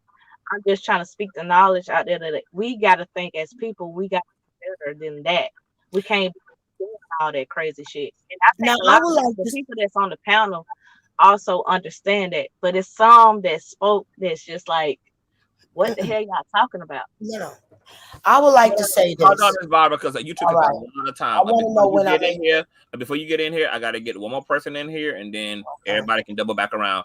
Judy Cole. Yeah, I didn't want to say much, but I love you, baby. Keep thank going. you, boo, and I love you too. And thank you for those talking points. They are wonderful. And we gotta speak. Hi, I'll content. text you later about the other stuff that I hit you up on Instagram about.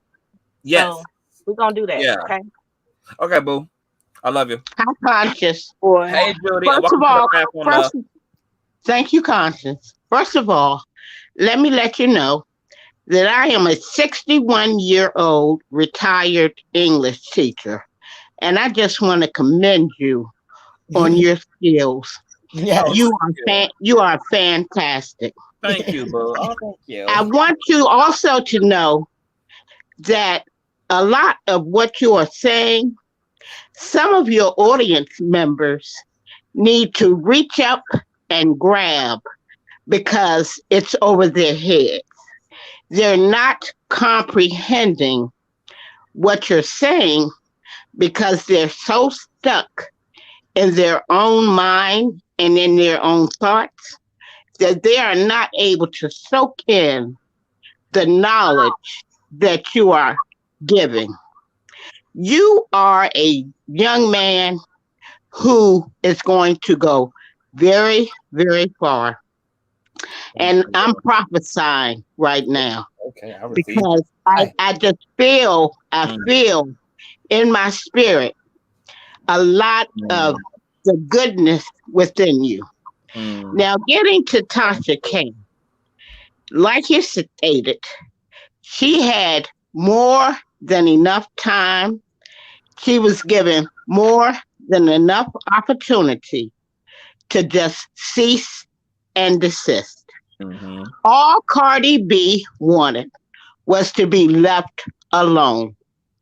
Why would Tasha continue to spit vitriol, anger, and be so envious and jealous of a woman that she didn't even know? She had never met Cardi. They had no mutual exchange. There were no social graces between them, but it was just her own insecurity, her own, whatever she went through in her childhood or in her past, that Cardi B brought out in her that made her want to just keep going. Her husband couldn't even rein her in to say, so that she would stop in her tracks and say, what am I doing? Have a talk with God. I know that you need to stop, Tasha. What is going on?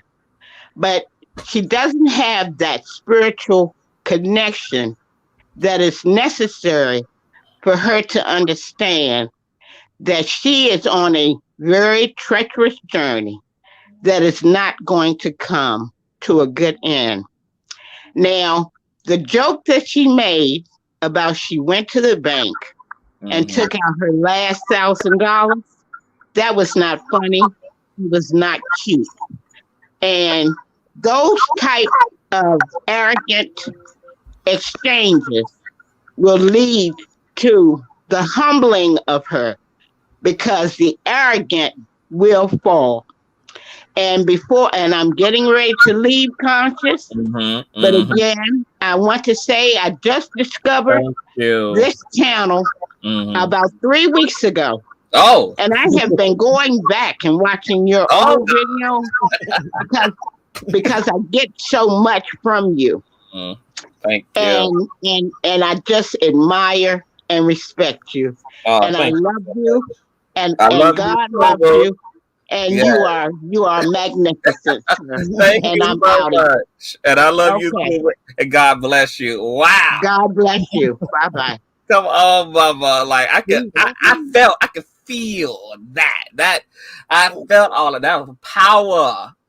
Okay, over Miss Judy. God bless you.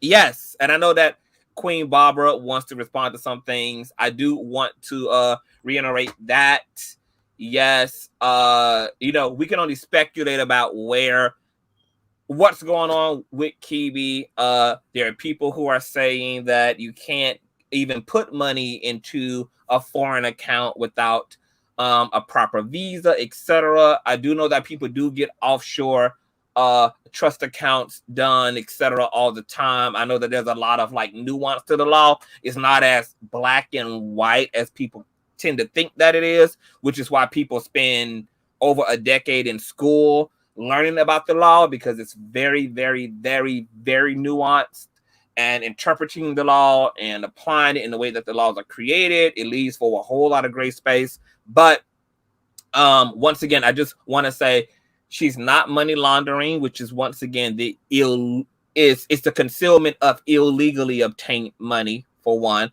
Okay, if anything, she would be committing, hypothetically, if she's in fact doing that, fraudulent conveyance, okay, which is the concealment of assets after coming unto a judgment, and attempting to hide what you have, whether that be property, whether that be personal assets, cars, vehicles, properties, personal banking accounts, etc., selling them for undervalue, and intentionally to be deceptive.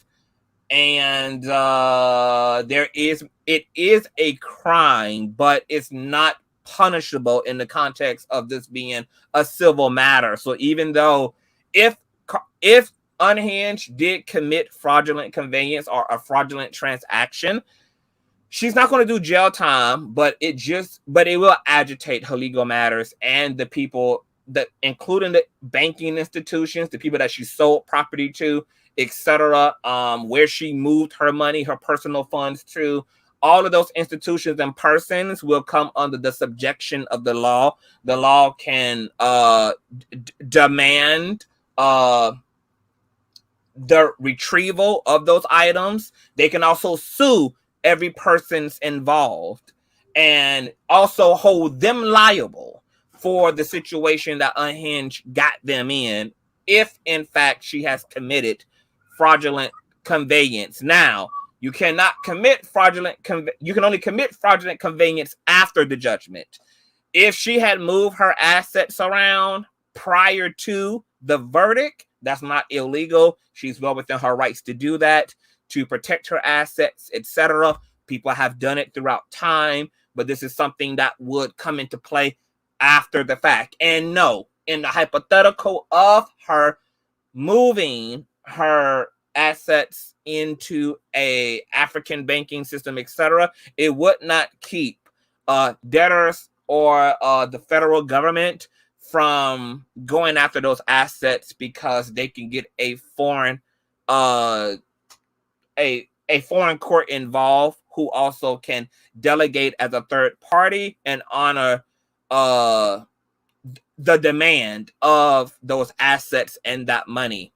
So she's not out of the woodworks by moving that money into a banking system in Africa, if that once again is what she actually did. Okay. And like Arts and Crafts said, which I said earlier, they just passed the law in Georgia where this verdict happened, and this is federal, so it's applicable across all state lines, as all things federally are. In Georgia, they literally just as Arts and Crafts said, adopted the Georgia Voidable Transaction Act, which is a model statute followed by numerous states. The act prohibits transfers made with the intent to hinder, delay, or defraud any creditor of the debtor, also known as fraudulent conveyance or fraudulent transaction. So there's a lot of pressure and a lot of variables at work against Miss Kibi on period. And we know that she was still moving assets around even after the verdict, because I think another content creator had showed her putting up her home, because, you know, she moved from Georgia to Florida, putting up her home for sale, etc. So yeah, it does appear that she may have in fact committed that fraudulent conveyance. But once again, it would be up to Cardi's legal team to literally file a motion for that, and then to get the court's attention, and then to have them follow suit with investigating the matter, etc. Tasha has applied for a appeal for the second time. It was denied the first time around. It appears that it's going to be denied the second time around as well. Her and Ogre's turkey eating incompetence ass probably thought that them simply applying for an appeal would also stop the garnishing of Tasha's assets, but appealing in and of itself does not stop the courts from moving forward. The courts don't actually stop garnishing until the appeal has been approved of, but it's in the pending stage. So TB is still open season. So it's a lot going on. But Queen Barbara, speak to your situation, then I'll let everybody sound off on whatever you say or whatever else they want to add, and then we're wrapping up for the night. Okay. I like to say, I'm not talking. Wait a minute. Why am I getting the feedback? Is it me? I don't hear a feedback on your end. Okay. I was hearing double. Are you still hearing it? Let me see. I don't think so now. Okay. I like to say, Jennifer Lopez. First of all, I actually have beautiful Latino women as friends, for real. And they know I love them dearly. You understand? We eat from the same table. So when I said I'm prejudiced against evil all the way. You understand? I'm not, if Tasha K was coming against a Jennifer Lopez as she was a convicted felon and et cetera, you know how I like to run it down so we can understand what and who we are talking about. See, she would have been dead wrong in my eyes. I never would have defended her black, white, or any kind of color. You understand? If innocent, beautiful Jennifer Lopez, no. And see, that's what the society is projecting this thing to be. Or Taylor Smith or Jennifer Lopez. No, that's not it. We're talking about a convicted felon.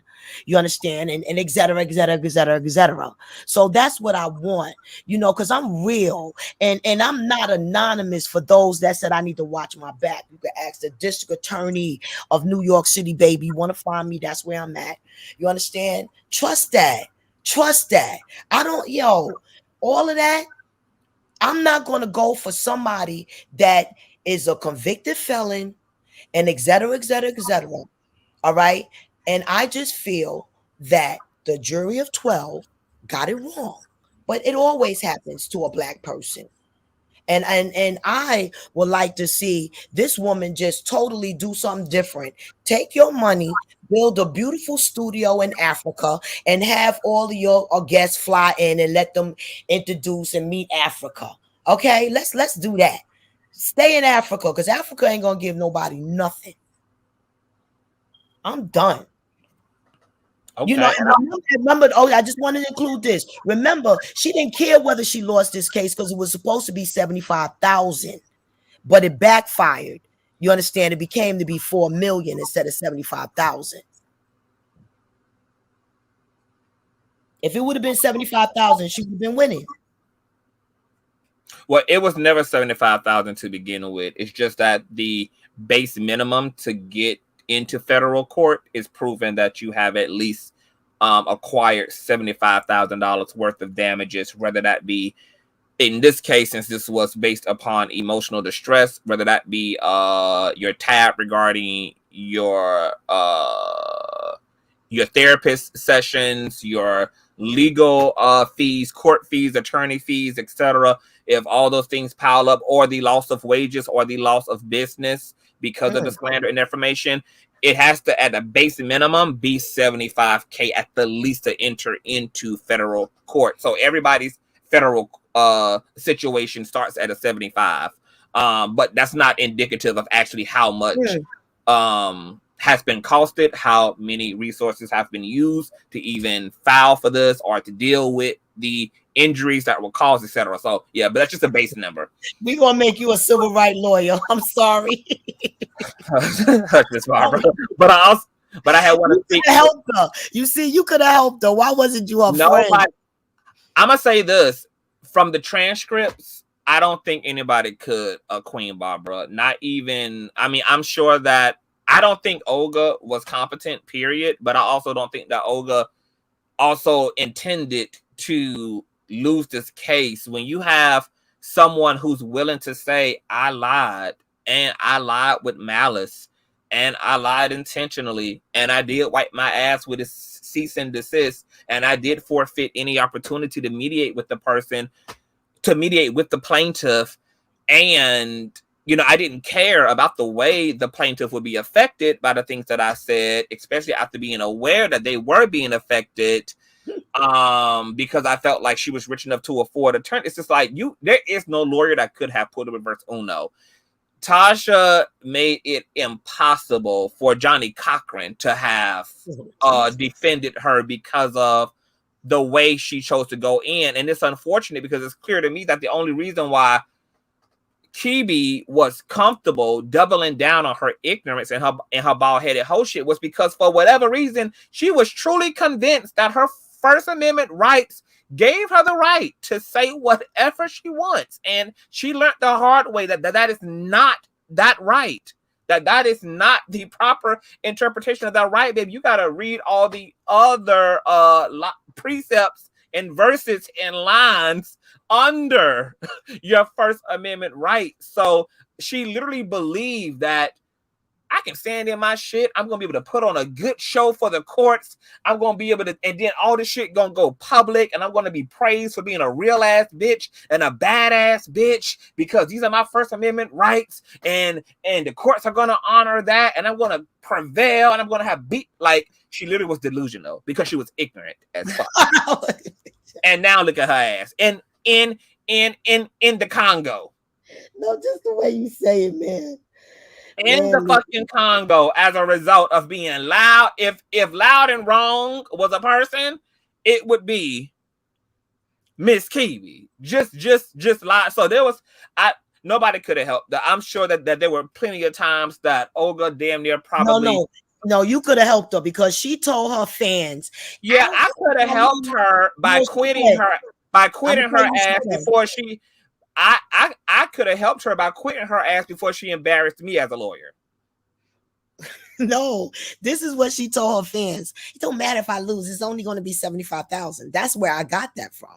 So I don't believe that her lawyer or anybody explained. See everything that you're saying, Queen. I'm trying to give Olga's turkey eating ass some grace here. But if that's the stuff that Tasha was saying, and she was actually under legal counsel, and nobody under competent legal counsel would make those type of statements. So that makes me completely have to indict and question the competent. I mean, we already know Olga is incompetent. Period. Yes, she has a track record of being incompetent, but that is. Those are the grounds she needs to win an appeal on, an incompetent lawyer. No wonder the fucking judge told Olga to take her turkey-eating ass back to law school. Because I was watching the page. This is what she told us. This is what she told us. It don't matter if I lose. I'm only going to lose 75,000. I think I can quote that. I'm not going to say allegedly. I'm saying that's what I heard. Ray, I have to believe. No. I believe you.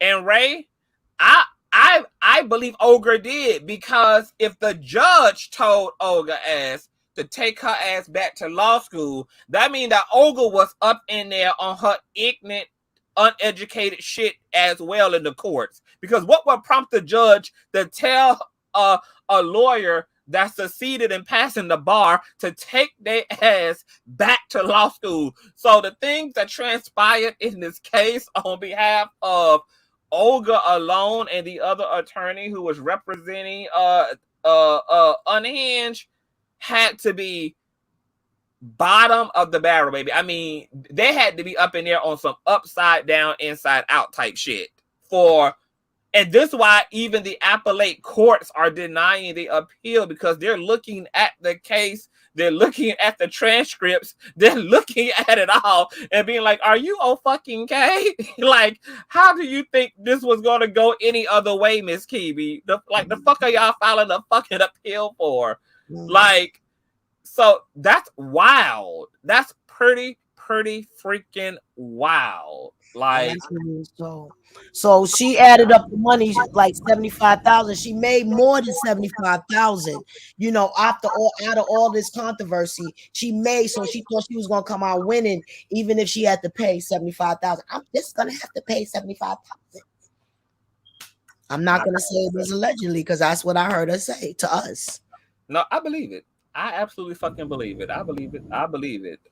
Anybody else have anything that they want to add before we get the hell up out of here? I do.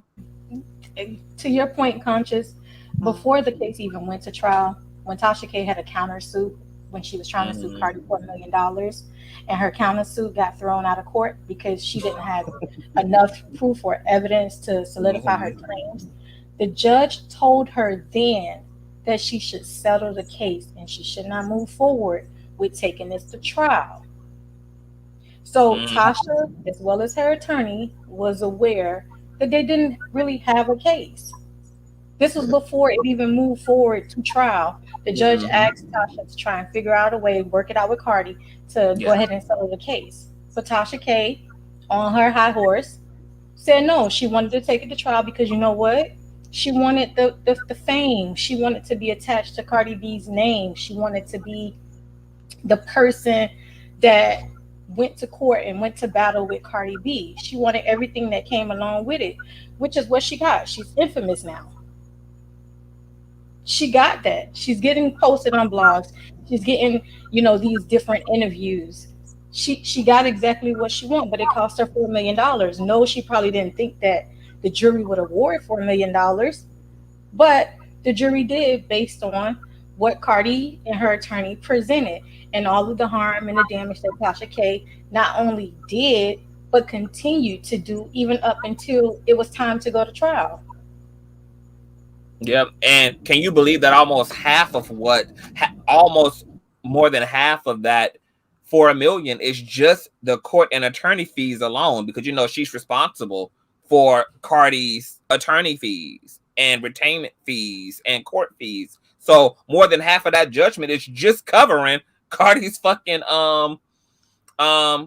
legal fees and attorney fees. And I think she was really only granted like $1 million in damages, which people felt the way about because it was like, well, damn, that's a low ball, you know, like only $1 million in damages. But I mean, yeah, $4 million total. And some people felt like it should have been more than that. But you know, emotional distress, you know, I don't know how much that really goes for in court because I think it would have been more had Cardi been able to actually prove that she lost business and revenue and there was reputational damage done.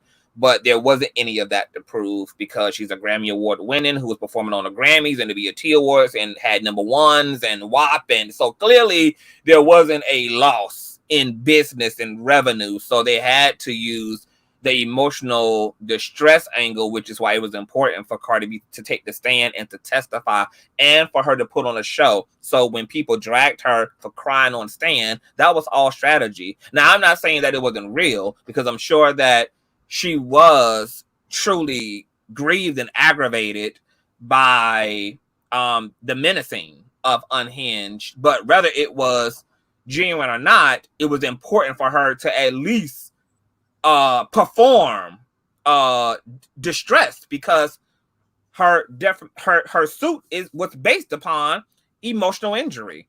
So clearly, you know, she was going to have to be willing to put on the works, and she did, and she convinced the jury that, you know, these things took a serious toll on her, and her psychiatrist also took the stand, gave a witness statement, etc. So it all worked, and Unhinged and Olga's turkey eating ass was up in them courts, really thinking that they were going to simply get off on the First Amendment bullshit. And like you said, Beauty Me, they went for a countersuit. They also had plenty of opportunities to settle out of court. Nobody talks about that in this narrative that Cardi B was trying to take Unhinged down. If that was the case, she would have never even given Unhinged several opportunities to bow out of this before Unhinged was even served. And then once things started moving, Cardi and her team was still offering Unhinged opportunities out of the situation by mediating, and they doubled down. And then there was a point during the case where Unhinged and her legal team did want to mediate, but it was already beyond mediation at that point. The ball was too far in. The litigations had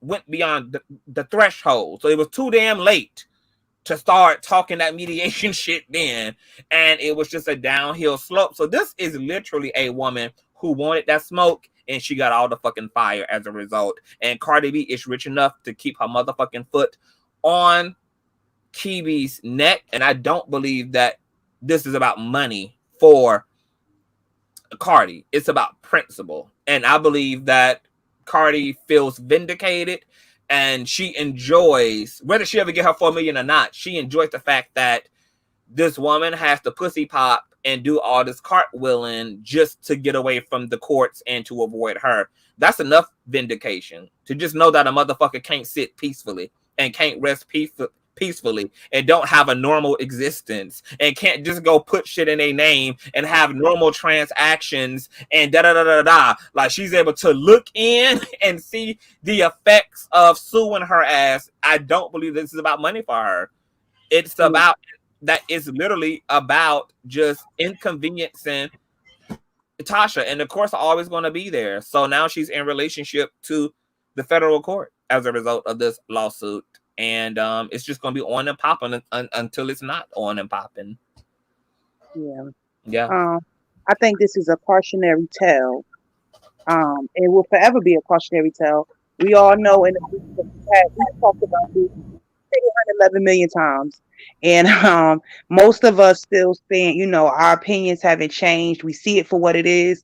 So I always ask myself, okay, what am I going to gain out of this in this conversation? What can I gain new? You know what I'm saying? In a way to help me, right? And I gained tonight that you really have the patience of Job. Conscious. I always have to find something, a takeaway to help me. You know what I mean? And I don't have the patience that you have.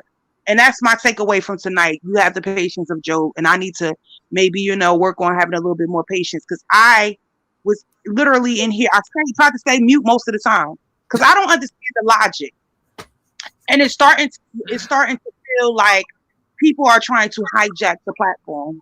Like that. No, it's not that. It's just that people are excited, people are passionate, people are stimulated, and and I only have a gift of patience because I have a actual interest in human psychology. So I actually like exploring people's minds and actually hearing how they frame their perception of things.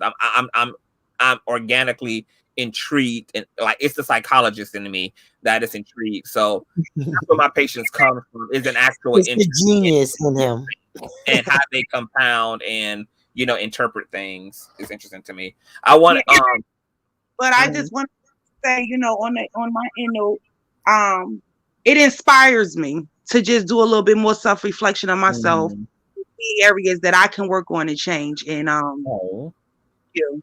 ain't nothing wrong with that. Okay. Yes. Before you do, boo, I want to speak real quick to Sweet Jane's point, who said that I think it's about money because she needs it to pay the victims in her. Okay, so I don't know what you guys don't understand about the case.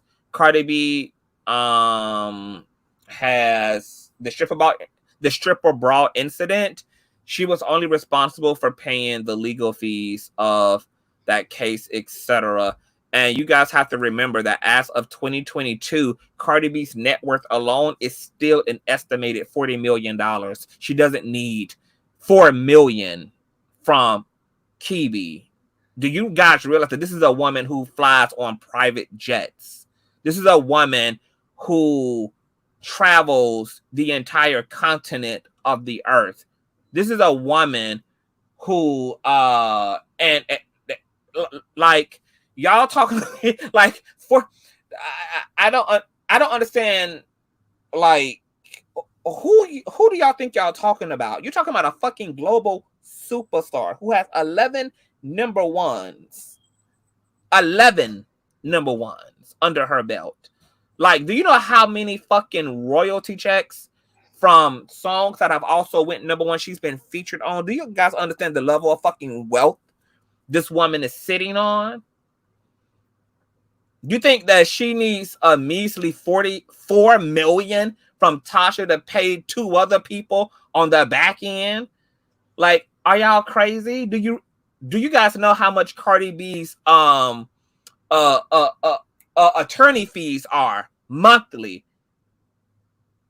If Larry Reid pays between $15,000 and $20,000 a month for lawyers just to be retained, that he don't even need to use every month, but just to be retained, how much more than half of this was her legal fees? Stop the cap, baby. This is not about motherfucking money. The reason she on Tasha's neck is because money ain't the problem. The reason that she's willing to do all this and to push the envelope and to push the courts and to keep her lawyers retained and to garnish wages and to continue on is because money ain't the issue. like snap out of it. Snap out of it. So yeah. But we got to get out of here. I love you guys so much. Real fast. Go. Huh? Oh yeah, I forgot. A big E. You had wanted to make a comment. I just want to apologize to your viewers and you as well, because I got a little upset. I feel like as a Black community, we need to educate ourselves on ethnicity, race, and identity. And only reason why I brought up anything about race is because I was in the chat and I was hearing what you were saying about the case, and everybody just kept saying, you know, this as a black woman, and my whole thing is Tasha K drove that narrative in people's head like that was supposed to be, you know, the go-to to protect her image and to protect the fact that she was wrong. And I feel like a lot of women like her use the black woman card to justify their behavior. And it's not that much black in the world that can justify your behavior. You was wrong. And what Cardi B does, what she did to them girls in the club, anything she did outside of this case has nothing to do with this case. So I feel like people need to separate that and focus on what was done in this case, what Tasha K done and what she's done and whatever going on with this case, and not bring up her past and feel like, okay, well, she deserved this because this is what she did to somebody else. No. Great talking points. Great talking points, honey. And no apologies, Shy. I know it gets crunk and hood here. You know, it's a hood ministry, but great talking points. I'm gonna let you guys go for the night. We'll be back tomorrow for more fuckery. Y'all all for being here. Miss Barbara is always, you know, if you count on anybody to get it popping, baby, it's the queen, honey. And I want y'all guys to remember, girl, like, don't sleep on Cardi B's money. This is the same woman that gifted her man, her cheating man, her no good man, $2 million as a birthday gift. That was a birthday gift, sugar. That's just because you turned 31.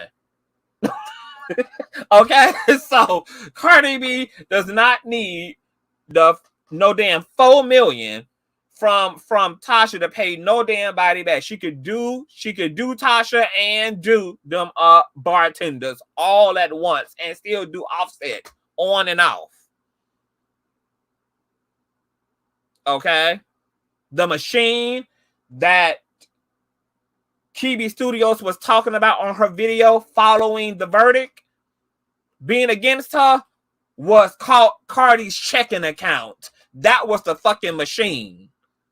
The goddamn machine and the goddamn man that Miss Kibi was talking about, baby, when she came through in her all white and her halo, talking about her constitutional rights, baby.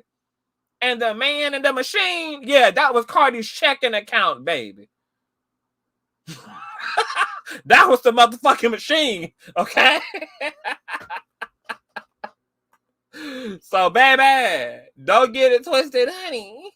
Okay, don't get it twisted, child. So this story will continue to develop, girl. Okay, and we will continue to report on it.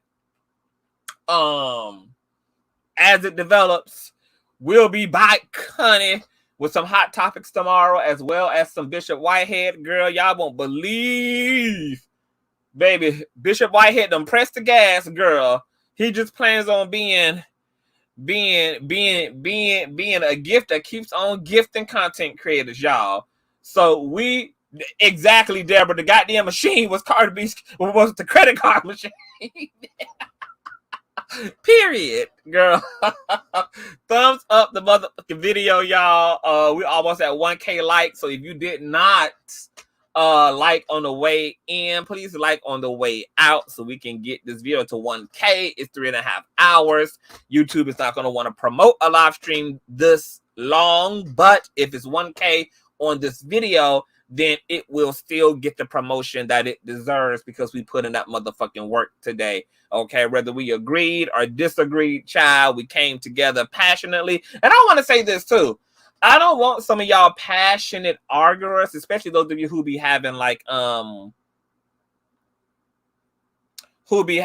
opposing views, to argue from the live chat, because you're not gonna be able to do your argument justice to people who just get to like speak. Hit the link, come up. This is the court of public opinion. This is where we get into it. Hit the link just like Miss Barbara do and get into your shit. Talk your shit. Defend your plight fully, because we're here to wrinkle these things out, but you're limited to very few characters when you are relying on typing your thoughts out. So when you are super passionate and you have very strong feelings and thoughts and beliefs about something, hit that damn link and come and battle it out. Come battle it out. That's what we do here. We the gauntlet, child. As Miss Deb says, honey, okay, we 60 more likes, y'all, to 1K. Okay, on P. Oh, let me shout out my contributor, Shy, before I bounce up out of chill. Oh my God, my baby daddy done bless the king. My God, today, take me to the king. Not for child support, Greg.